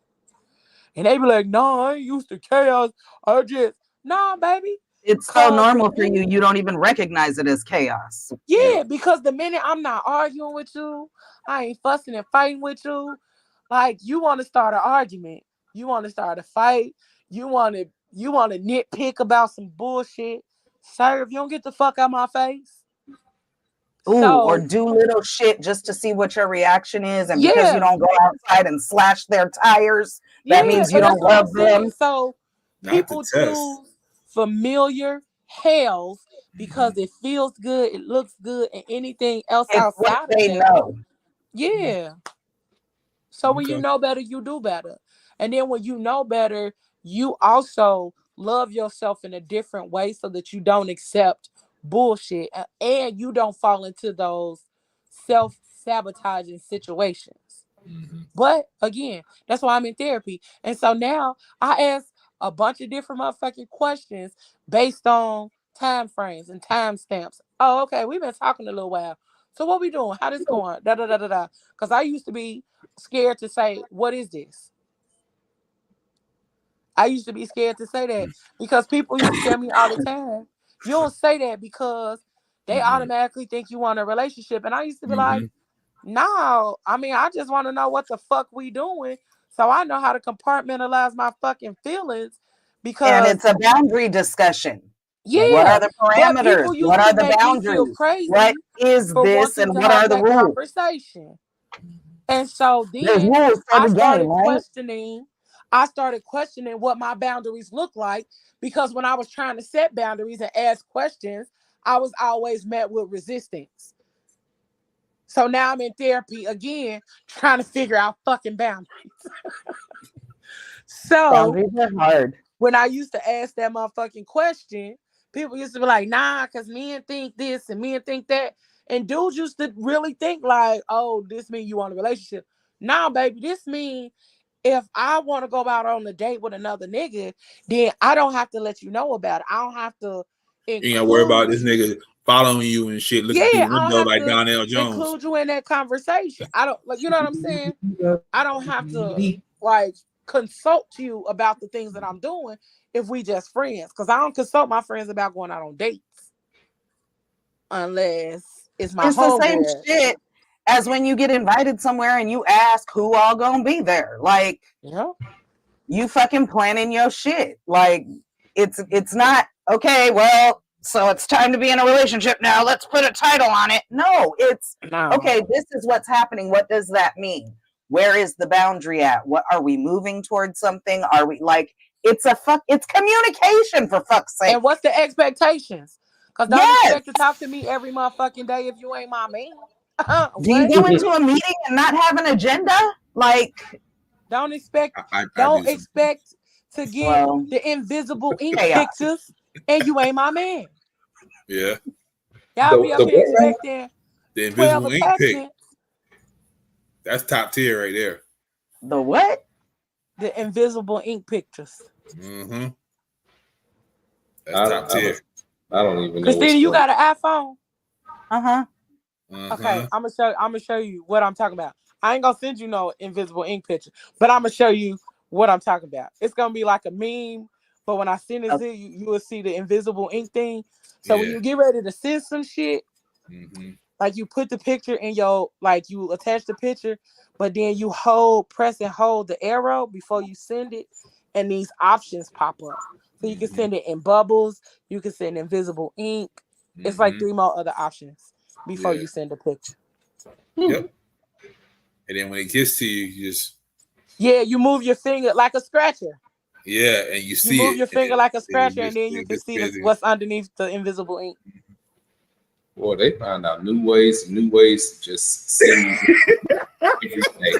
So going back to what we were saying before, if you don't want to fuck up, don't do it. I don't know only you can fuck it up, because I ain't got no reason to be sending nobody no secret scratch off shit. That's why. They like to scratch offs. I'm just saying, essentially, I just know that when I was just dating Amanda, she ain't had no problem telling me I like you. So essentially, that opened the gate for me to say I like her back, and then the rest is fucking history. So all this like needing to figure shit out clearly just says that you probably need to just go to therapy a little bit longer and get about this woman's couch, Jody. Because I'm with Christina. You can't keep calling me and emotionally dumping on me and then telling me you want to take somebody else out. This crazy. This ain't no damn rom. This ain't no damn rom. This ain't love and basketball, bitch. This ain't the other one. This ain't brown sugar. The hell you think this is? Get the hell up out of here. Yeah. And that's what I'm saying. Like eventually, like you have to decide that that's what you're no longer going to accept. So that's why I said that used to be that was the story of my life right there. Like I used to always be in the friend zone. Like nigga, they say that all the time. Or always the show that never the rock. I used to put that on Facebook every fucking week. The what? Or always the show that never the rock. Listen. Or I used to be the girl like niggas that always be like, oh my God, you was like the motherfucking movie Just Right. Oh yeah, you the homie. And then now all of a sudden you see I done glowed up. Now you want to talk to me.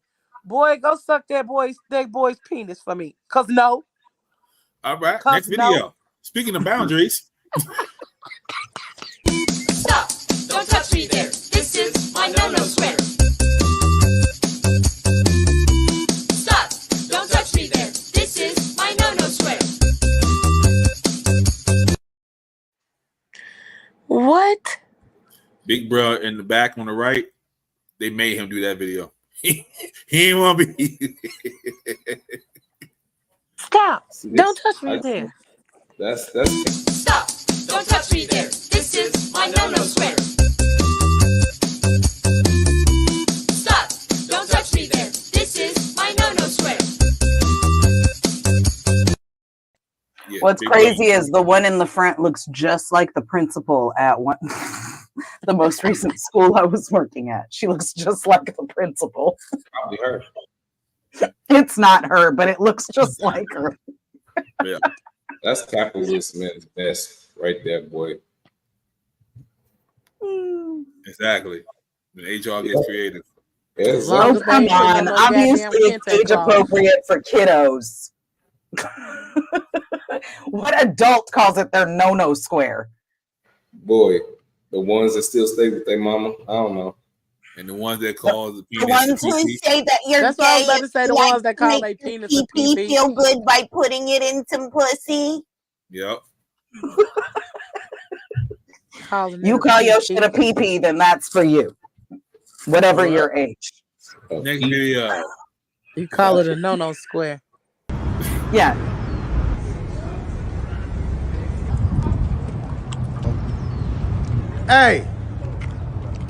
Hey, let me holler at you real quick. Who, me? Yeah.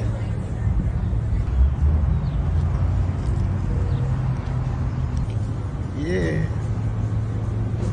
Okay. Yeah?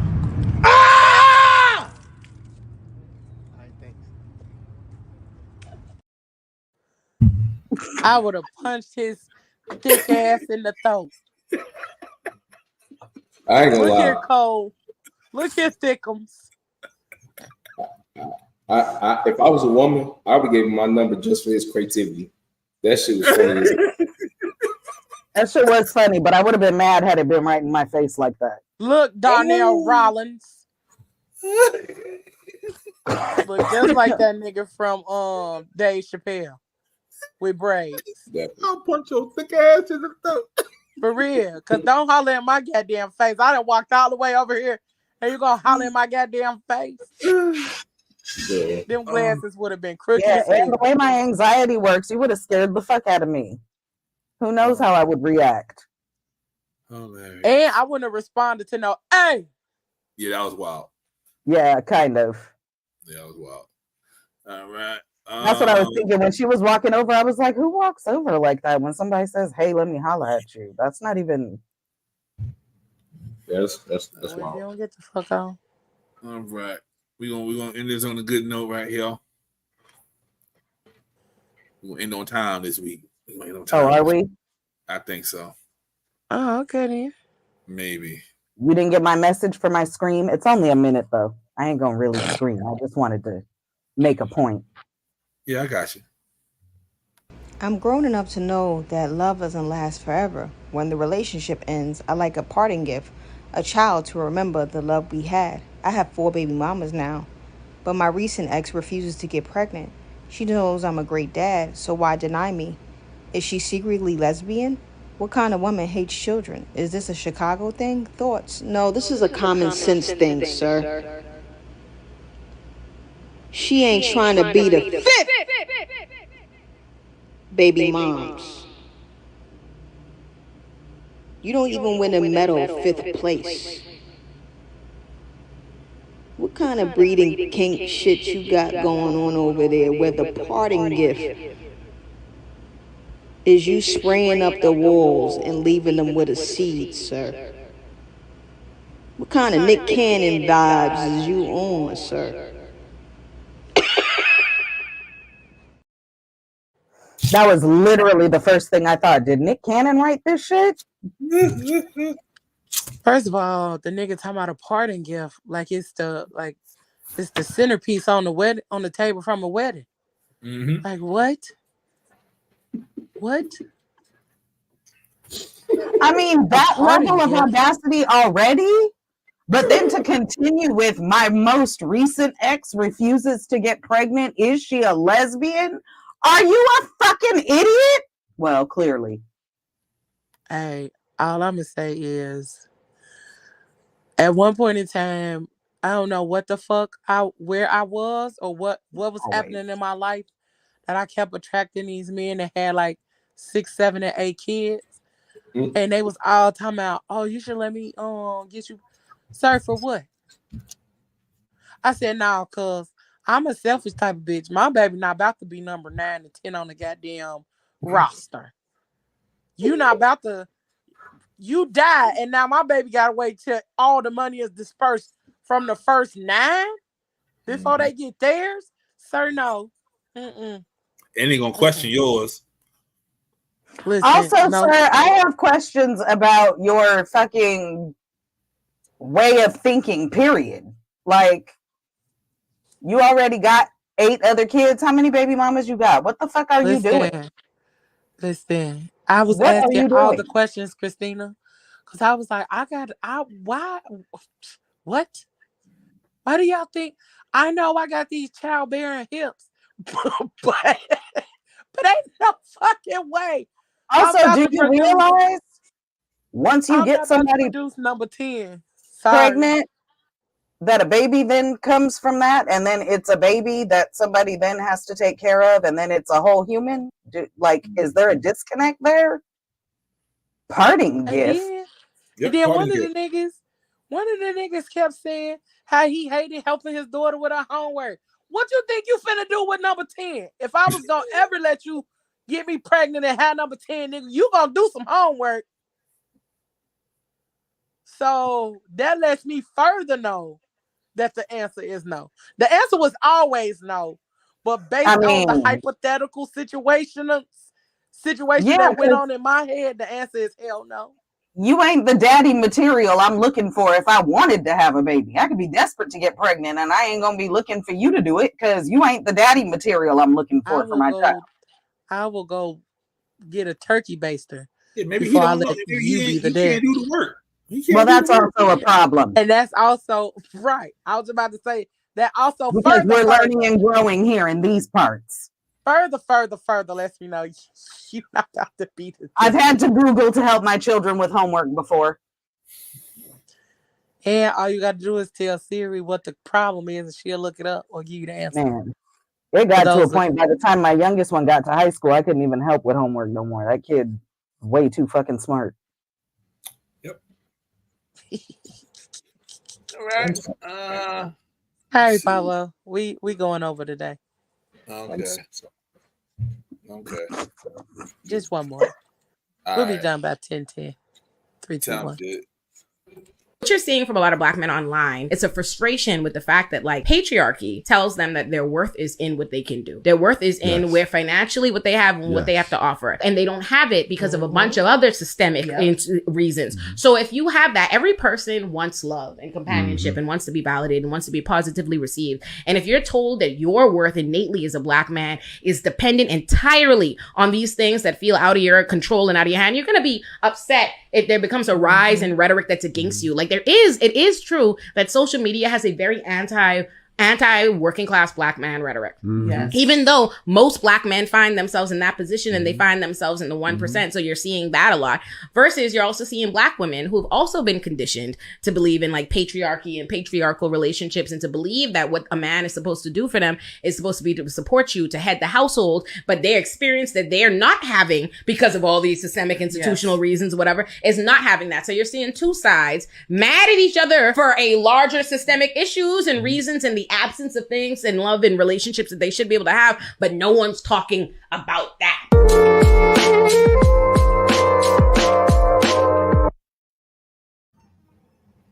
Can I say that the shift is so evident in these podcasts today of the content that's being put out? 2 years ago, Tahoe would never had that conversation on his show. We out here trying to grow and learn, baby. Grow and learn. They know people getting tired of the bullshit. Yep. It's a beautiful feeling, man. If you ask me, like on some like sentimental shit, I feel like podcasting in 2020 was like on some like too many cooks in the kitchen, obviously because everybody was outside, which led to like the whole downfall. Everybody wasn't outside. That was the problem. Inside. He said right. Oh, that was the everybody was inside making videos. Yeah. Yeah, now it's that bullshit no more. Got quality over quantity now. You know, it's been too long. That's great though. Like even the motherfucking skin look better. I'm happy with them. Yeah. There's no shade. They look better as people. Like they definitely look way. Yeah, they on the whole. Yeah. But that's all I want to say. I don't give a damn about the conversation. We're learning and growing out here, folks. Learning and growing.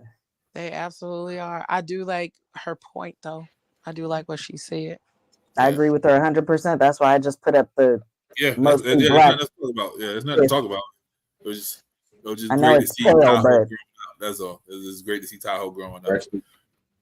So, let's hope for all of us. Peaks and valleys. Peaks and valleys.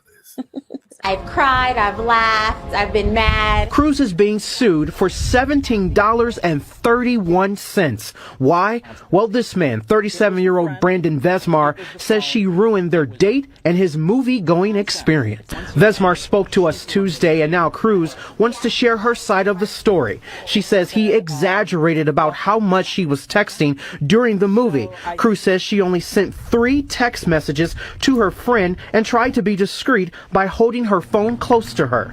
That's when she says things escalated and Vesmar asked her to stop. I leaned back over to him and I said, well, I'm just gonna go. But things didn't stop there. Cruz says Vesmar went to great lengths to find her on social media. He messaged everyone on my Facebook with the last name of Cruz. He messaged them to look for me. Then a lawsuit was filed. Let me move on with my life. I'll do whatever it takes. And Cruz did just that. I will love to give you your $17.31. The two met for the first time since the date Thursday on national television. Vesmar has agreed to drop the lawsuit, and Cruz, well, she says she learned to be more careful dating. Boy, somebody trying to get a career off something. And again, y'all asked why we chose the I bear. choose the fucking bear. This nigga followed her, went to her social. This nigga cyber stalked her motherfucking ass for $17.31. Boy, if you don't grow up, I would have threw a 20 at him so you can use the rest of it to pay a motherfucker to give a damn. Bitch, what? A lawsuit? That's a cheap You movie. went through all of the actual fucking things to create a lawsuit over $17.31. And I'm willing to bet she was texting a friend or someone to let them know where she was, because that's what we do. Somebody has our location. Somebody knows where we're at and who we're with. In case a bear drags us off into the woods, somebody knew where the fuck we were last. Or she's probably texting her friend saying this date is lame as hell. I ain't gonna talk about it. Wow. Exactly. That's what I was feeling. She probably texted her, bitch, call me so I can leave. So yeah, that's probably what that was. Like she was definitely like, look, this is why I gotta get off Tinder. You know what I'm saying? Like this is why I gotta get back on the black app. Goodness gracious. Not BLK. I'm at the love of my life on the BLK app. It's a great There place. do be a lot of white people on BLK though. I met my lady on there. My man said, she said he messaged every cruise. You know how many motherfucking cruises there are on Facebook? Bro. The ones on her page though, like you know how many motherfucking people that had to be too? Yeah, what I want to know is what was the message? Like, do you know Penelope? Do you know That Penelope? he clearly can't take rejection and is very fucking controlling because he did all this shit because she sent some text messages. Bruh, like Fucking unhinged ass. That's the kind of shit that make you want to just go Look for a bear. be How do you unhinged How do you and message that? Like, yo, I'm looking for such and such. She owe me some bread. If you know her, let me know. Nigga, meet me at the ATM. I'll give you 20 right now and then go the fuck away. You imagine getting a DM about your sister. Your sister went on a date with me. Okay, nigga? She owed me $17.31. What? Hey, the Cruz family reunion gonna be lit. They all gonna be laughing at his ass. Oh, I'm killing her. I'm killing her at the reunion. Like, Like, she hey, gonna yo. leave. She about to Hey, yo. leave when I get there. So It's not her fault he's unhinged. Damn, the fact that he had that's the type to of click shit that her makes you down on revenge, social media tells me it bust was his a first windows date. type shit. I just want to know who swiped right or left on each other. This is like, who set up a date? Like, it's kind of crazy. I don't know, but she regrets it and wishes she chose the bear. I'm thinking he swiped. And she just was desperate. But she had to too in order for them to match. Yeah, she just had a bad night, and she just linked up with bro. He See, like, she ain't going to the reunion because she knows about to happen to her. She wasn't going to no damn reunion.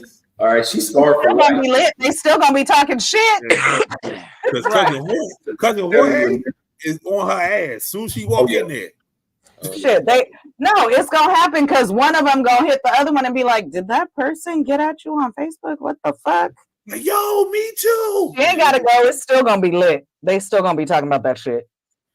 And then one of them on They just gonna FaceTime. laugh at it behind Why her you back not instead here? of in front of her face.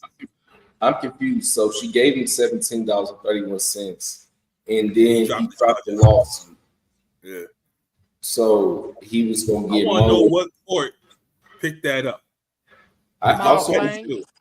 what neighborhood they live in that ain't shit going down that they can like really put some shit like that on TV. Nah, they was gonna be on one of them court TV shows because that's how they do it. Hell, They you take put more money actual going on cases court that are TV. fucking ridiculous. They was gonna end up on court TV somewhere. You know what? I don't know what to believe. That shit could have been AI. Everything AI nowadays. Everything AI. That everything. I'm here today to tell y'all why I feel like periods are overhyped. Like, first off, most women, like if they're in their 20s, 30s, they've had them for 10, 15, 20 years. So that pain can't be that bad. So I don't understand why. What? Mandarius, What? I need you to stop talking.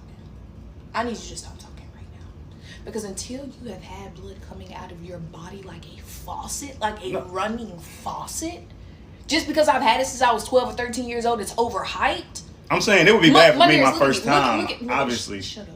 Once a month. Okay, once a month? How about I bust your balls once a month and you tell me, oh, it don't hurt no more because I already know what it felt like the first time it happened last year. I'm going to do it every month. Every time I have a period, I'm going to take my fist and make sure you bleed. Make sure you bleed because you got to be running like a faucet. That's the other part. And then I'm going to double jab you in your stomach every 5 minutes. It's not that bad. Every 5. How you, Mandarius, you want me to show you? Do you want me to show you? Mm-mm. Do you want me to show you? No. Then stop running your mouth on something you can never relate to. I'm gonna need you to understand how disrespectful this is. Do you know, like, some women literally cannot go to work. It is not everybody. Some people have easy periods, and God bless those women. Y'all are blessed and highly favored by the Lord. But I cannot relate to that type of pain. When I tell you my pain is not no little and I'm ready to go. No, I be in this bed. No, not the first time, but no, now. I be in this bed curled up, hurting. Okay. Okay. Okay. All right. Okay. Don't talk to me like I'm crazy. No, you're not. Have you ever had a period? Mm-mm. Do you know what it feels like? No. Then why are you running your mouth? Why are you speaking on things you cannot possibly imagine what it feels like? Actually, you know what? You know what we're gonna do? I'm gonna order one of those little period things and I'm gonna hook them up to you. And then I promise you, if you so much as flinch, you a little punk. See about me next week, cause I'm gonna find something on Amazon. See about me next week. We gonna see. But run your mouth on the end of the video, because I don't want to hear no little sly comments. I want to hear the end of the video.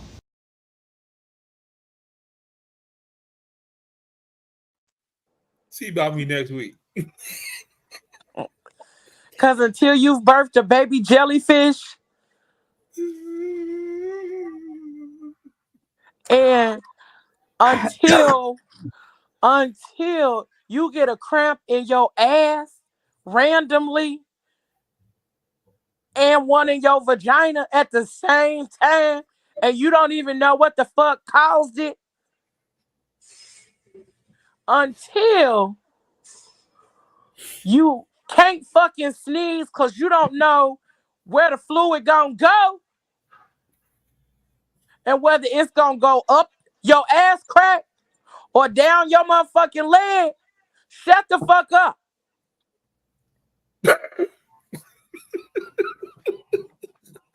Until you've had to look in the seat of your motherfucking pants every time you go to the bathroom, or you've had to look in the seat that you've got up from every time you get up out of a seat. Boy, niggas always talking on some shit they don't know. Sorry. No. That's That fine. be pissing me off though, because I felt her. It pissed her Everything off she too. said. I am one of them women that's blessed and highly favored by the Lord, because I don't get all of them cramps and shit. But baby, like I said, even the first thing, until you've birthed the baby jellyfish, shut the fuck up. And that's on that. All right. And that's on Big Purr. Brr.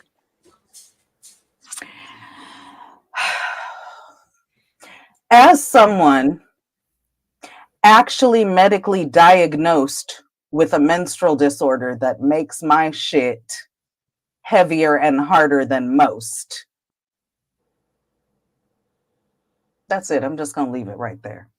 Because she didn't even scratch the surface with what she was talking about. She seems most bothered by the bleeding. She didn't talk about the sharp ass pains in your back and your asshole.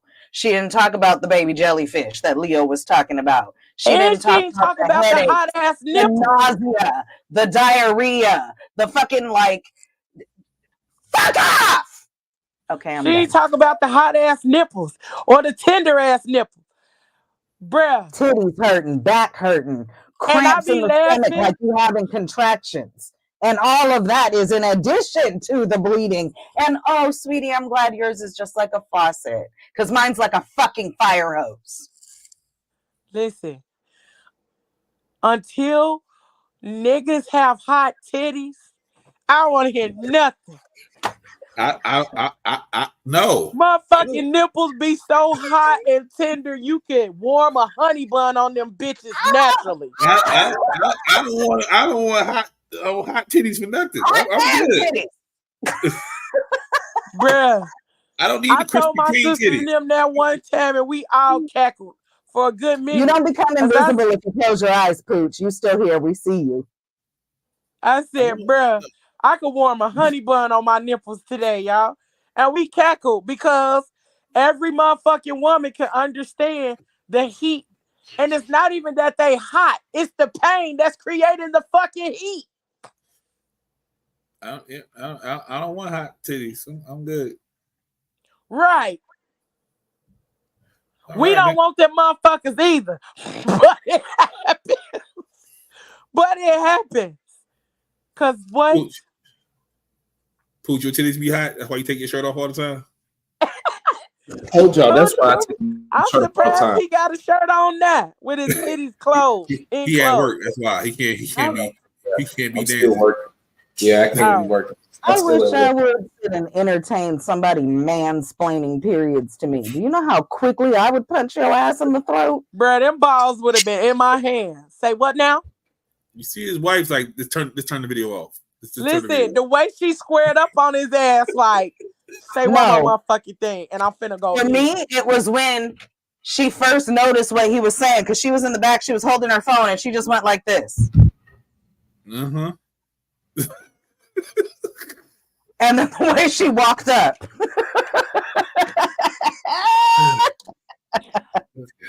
All right. No more hot titties. All right, next video.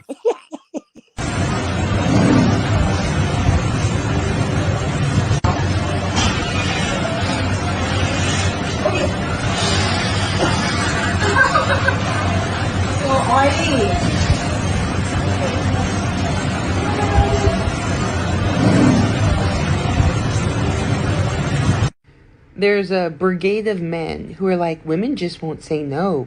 They won't be honest with their likes or dislikes. If they just said no, we'd move on. This is what happens when women say no. This is what happens when women reject men. This. And then you're going to have the brigade of men who are like, well, maybe she didn't do it right. Maybe she wasn't polite. Maybe that, making excuses for this grown-ass man throwing her. Other than, this is why women don't tell men no, give fake numbers, are afraid to reject men. This is the reason. And then as we watch the men there who did nothing, we're going to get the next brigade of men who are going to be like, why should we put ourselves on the line for women? Look at what they've done for us. Why should we protect them? Look at these feminists. Obviously, they don't need us if they're feminists, while they accept women being attacked for women saying no and rejecting men. And so this is why women lie to get out of situations, because we're afraid we will be her.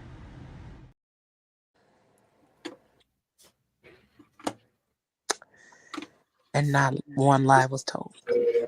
Not one. I put my reaction in the comments.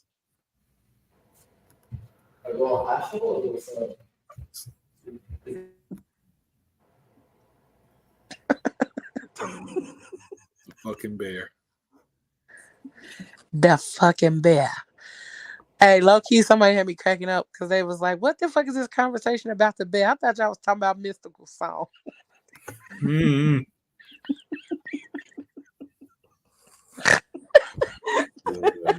They was like, "The fuck is y'all talking about?" I just thought y'all was talking about that fucking song by Mystical. We are so over the shits. But you see the white man put in the crack community to bring down the brothers and the sisters, right? And the nephews and the nieces, right? But I see you holding this down with your crown, right? You know what time it is. ROOTS. What that spell? Roots. Roots. You better know it. Roots to the boot. You better know it. What in the hell are y'all talking about? Roots. You know your roots. Because I'm 18% Senegalese, 20% Ethiopian. Free. That's why the melanin is lacking right now. This bitch is related to Drake on his mama's side. Girl, you know about Rosa Parks. Of course. But Martha L did this years before. Okay. And she didn't even get to where she was going.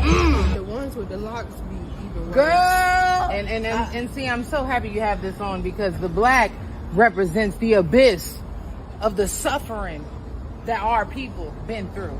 Are these? Did you crochet these on? Or how your hair get like that? It's the texture. I really understand why y'all giving me so much pushback when all I want to do is be black. You know what I mean? Just relax about it. You ain't got to do all that. Fuck that. You got to do that because you just too light for me, Sister Mayo. Sister, stay black, stay blessed. No, fuck that.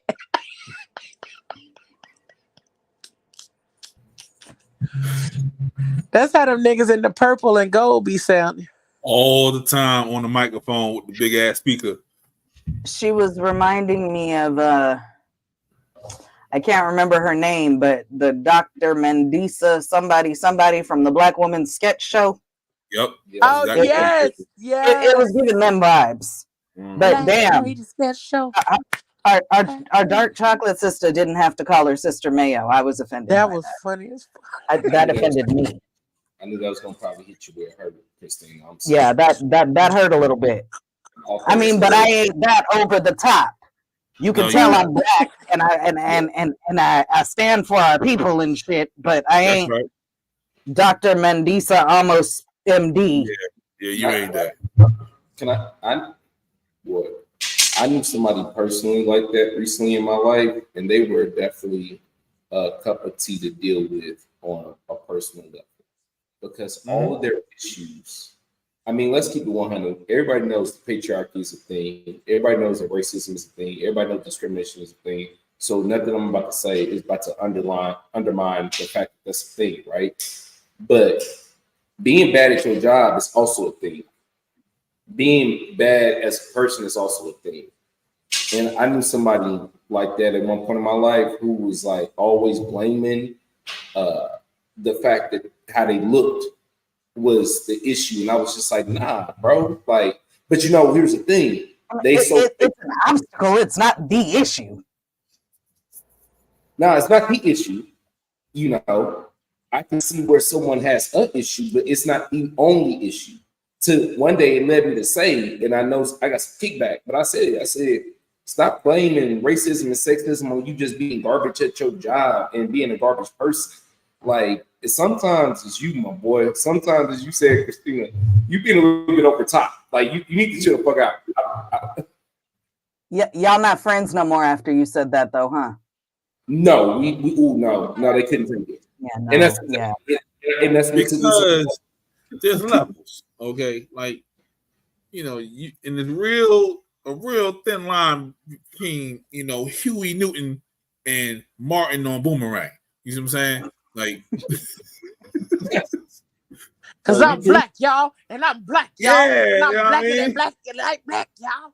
Like, you know, because pool, my milk of just, magnesia. You know, that's a representation of the earth. You know, because the white ball is not when the devil made you, in the he hole, broke the mold, and you win the game when you put the black ball in the hole. And, you know, and the pool table is green.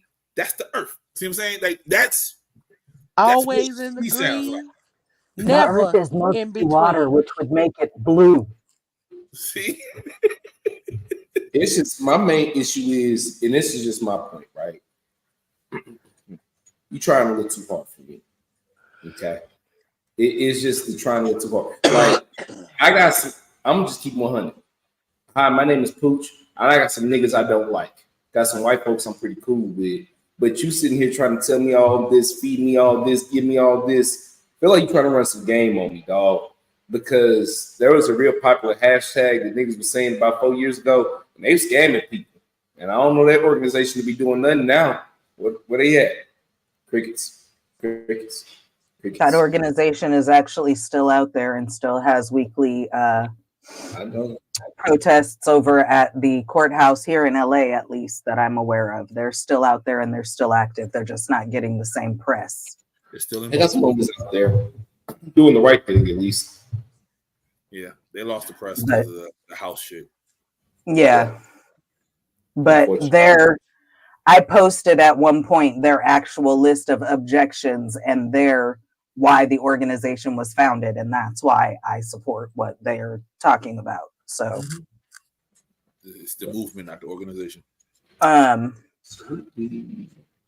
But going back to what Pooch was saying, there's a difference between obstacles and issues. The person that he was talking about, who was, well, it's because of the way I look and it's I'm black. Yeah, all those things come into play, but those are obstacles. That's not the issue. You, sir, are the issue. And you're choosing to magnify the obstacles that are in your path that we all know that we all have. But may I just say, as a person who is not on the darkest line of the spectrum, but I'm not on the lightest, right? I do feel as though it is a hard conversation to have with some of our lighter skinned brothers and sisters. We're telling them that, like, you know, blaming their lighter skin in a negative way. Like, bro, like, I don't know, like, trying to tell a light skinned nigga that, hey, bro, that niggas is treating you different because you light skinned is a thing, but you harping on this too hard in a nice way. I don't know how to say that in a nice way. That's just the thing. I'm just like, hey, bro, I gotta get the band-aid off. Maybe I can be rude because you're light skinned, but maybe you need to shut the fuck up, stop being a bitch, and stop proving them right. Because, you know, that's what everybody goes through. Everybody gets treated poorly to every extent. So that's why I hate worse than a nigga who act light skinned. I mean, a light skinned nigga is a very, very, very controversial nigga, isn't he? I mean, all niggas are controversial. All right. And on that note,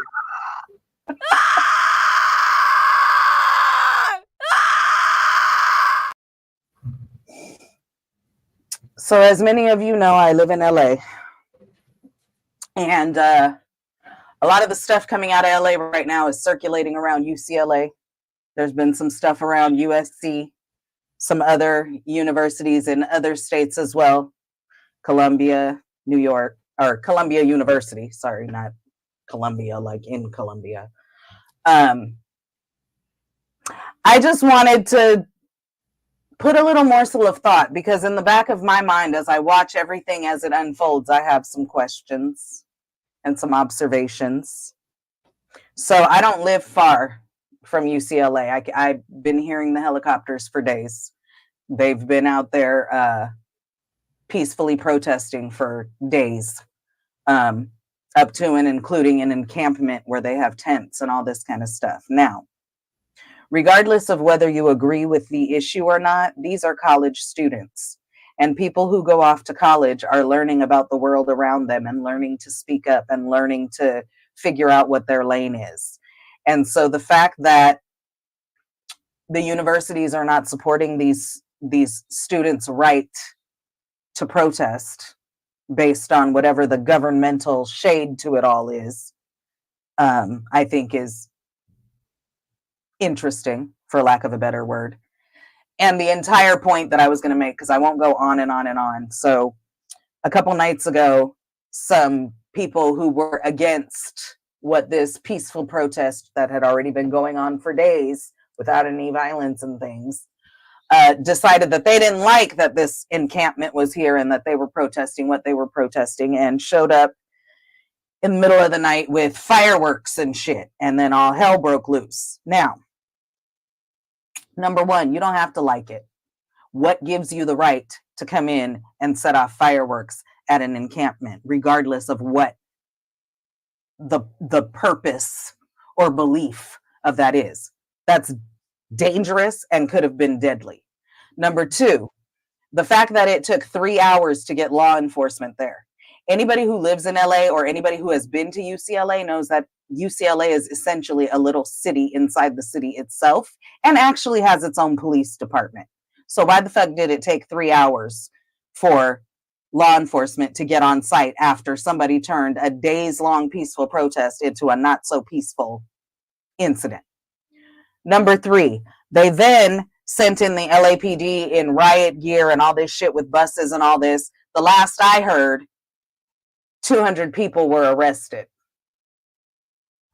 Now, in a country where y'all keep screaming that we have free speech, I find it interesting that peaceful protests, which are our rights as a country with free speech, are being criminalized, and they're trying to ban TikTok simply because the issue at hand is not one that vibes with their own beliefs. That's all. Yeah, motherfuckers. That's all.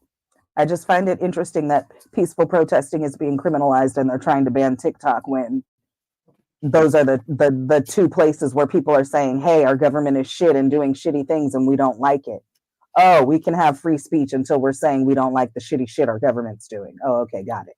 It's weird that they keep saying they're banning TikTok, where Universal Warner Group just made a deal with them to put their music back on there.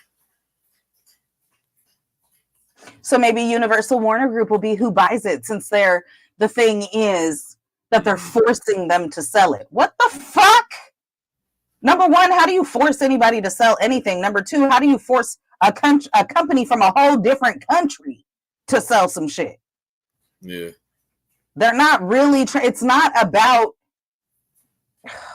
yeah. Yeah. They're just... So, yeah, they're saying that we have until roughly almost the end of the year to come to terms so that we can. They gave them an ultimatum. Yeah, like we can feel Sell safe. it or it won't be here. The fuck kind of shit is that? They say we're not safe on TikTok. They're not safe on TikTok because we finding out shit they don't want us to find out. I done learned all kinds of shit on TikTok, and I'm not one of those people that just takes it at face value. I actually do my own research and look at shit. I've learned a lot of shit on TikTok. A lot of shit clearly don't want me to know. You be on TikTok way more than the rest of us. Because before they fucked with it, the algorithm on TikTok was unmatched. It really was. It really did fucking curate your page to what you liked. And so when I first got over there, I was following teachers who were venting about being teachers. And I jumped on the Black Woman Follow train. So I was following all the women that were out there trying to educate on all the misogynoir and the patriarchy and all that kind of shit. Women who have Black history pages where they were making it their purpose to be like, hey, this is what they're not teaching us in school. This is some shit that was going down. Shit, I probably really learned about Oscarville on TikTok. Mm-hmm. You know what I'm saying? Like, nah, they're mad because, and it all goes hand in hand. The banning of the books, the fucking shit in the schools, all of this. Their best asset is uneducated motherfuckers who don't think for themselves. And so anybody who's thinking for themselves right now is a threat. All right. And they think after TikTok shut down that they're not gonna open or start nothing else for it. Right. So they gonna keep trying to shut shit down. So I mean, Truth Social exists, right? Yeah.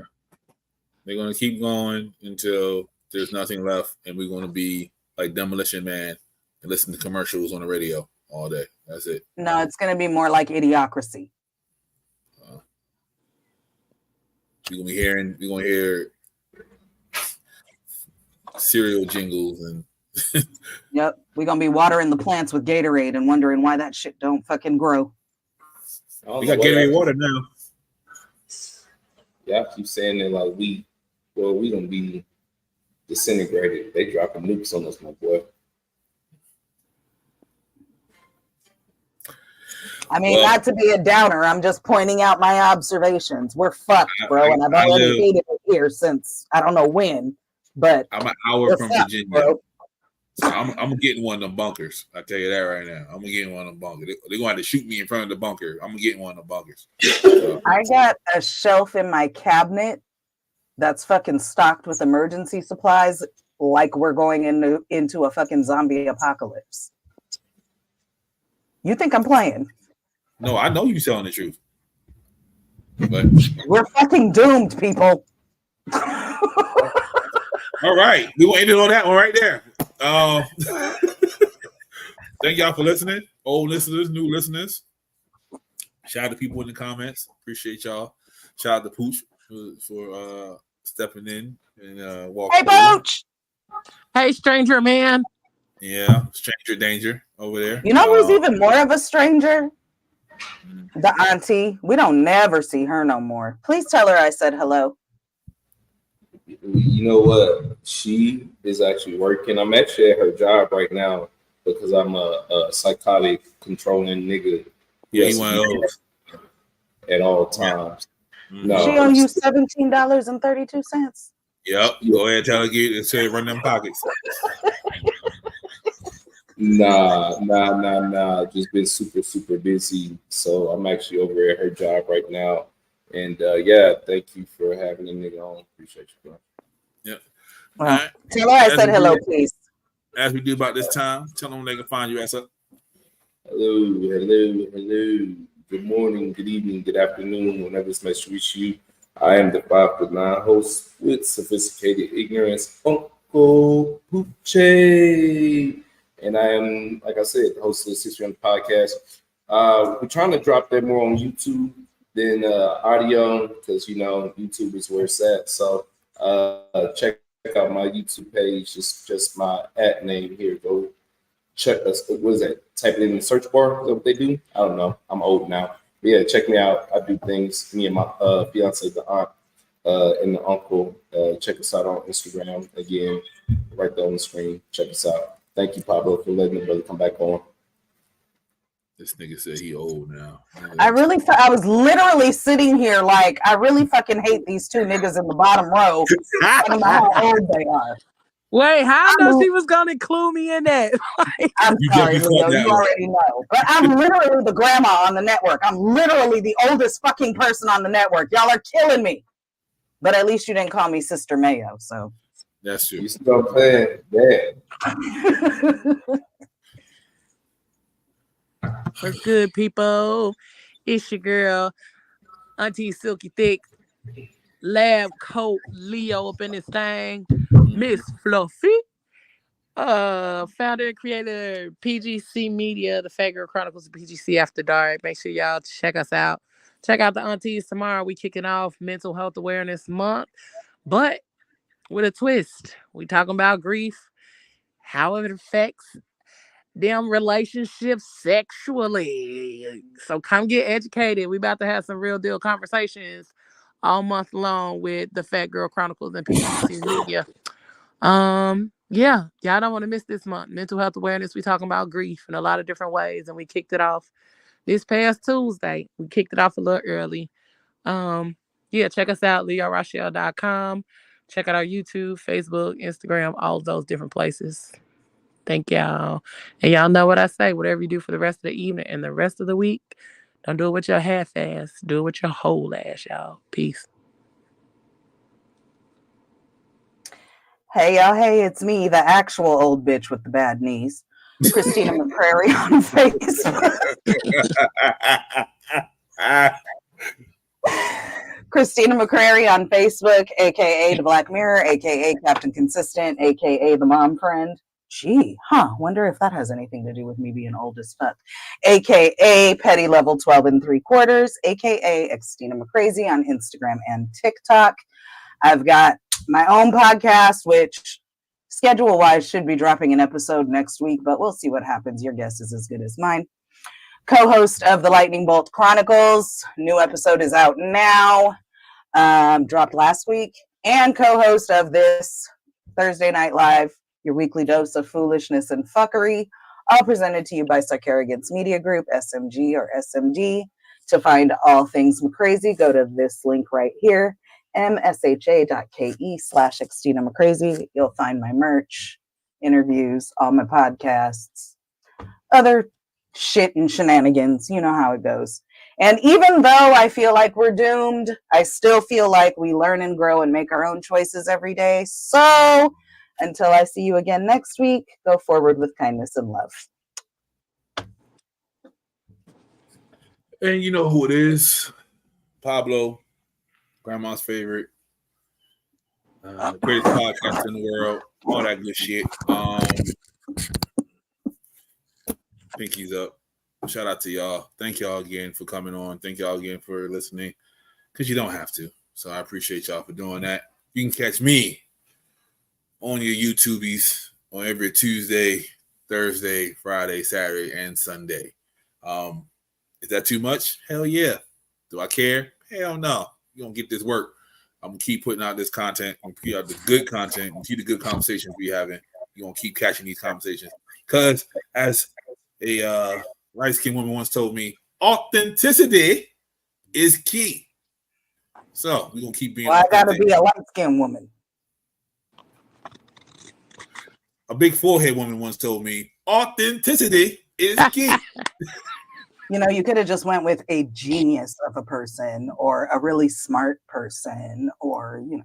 A super petty person once told me, authenticity is key. So we're going to be authentic. We're going to be us. We're going to be real. And we're going to outlast the rest of them. I promise you. It's only so much you can talk about titties until, you know, you got to start talking about real shit. So, and then, but first you can transition into hot man titties, thanks to Leo. There you go. Yeah, definitely. Definitely hot titties. Want some cinnamons. Oh, Krispy Kreme titties. All right. But yeah, man. So you already know it is Mental Health Month. It's also Masturbation Month. So we're gonna get some wild shit coming in the next couple of weeks. Yes, sir. It is. What you want me to do? May is Masturbation Month. Which is also good for your mental health. Exactly. Until next time, we are out.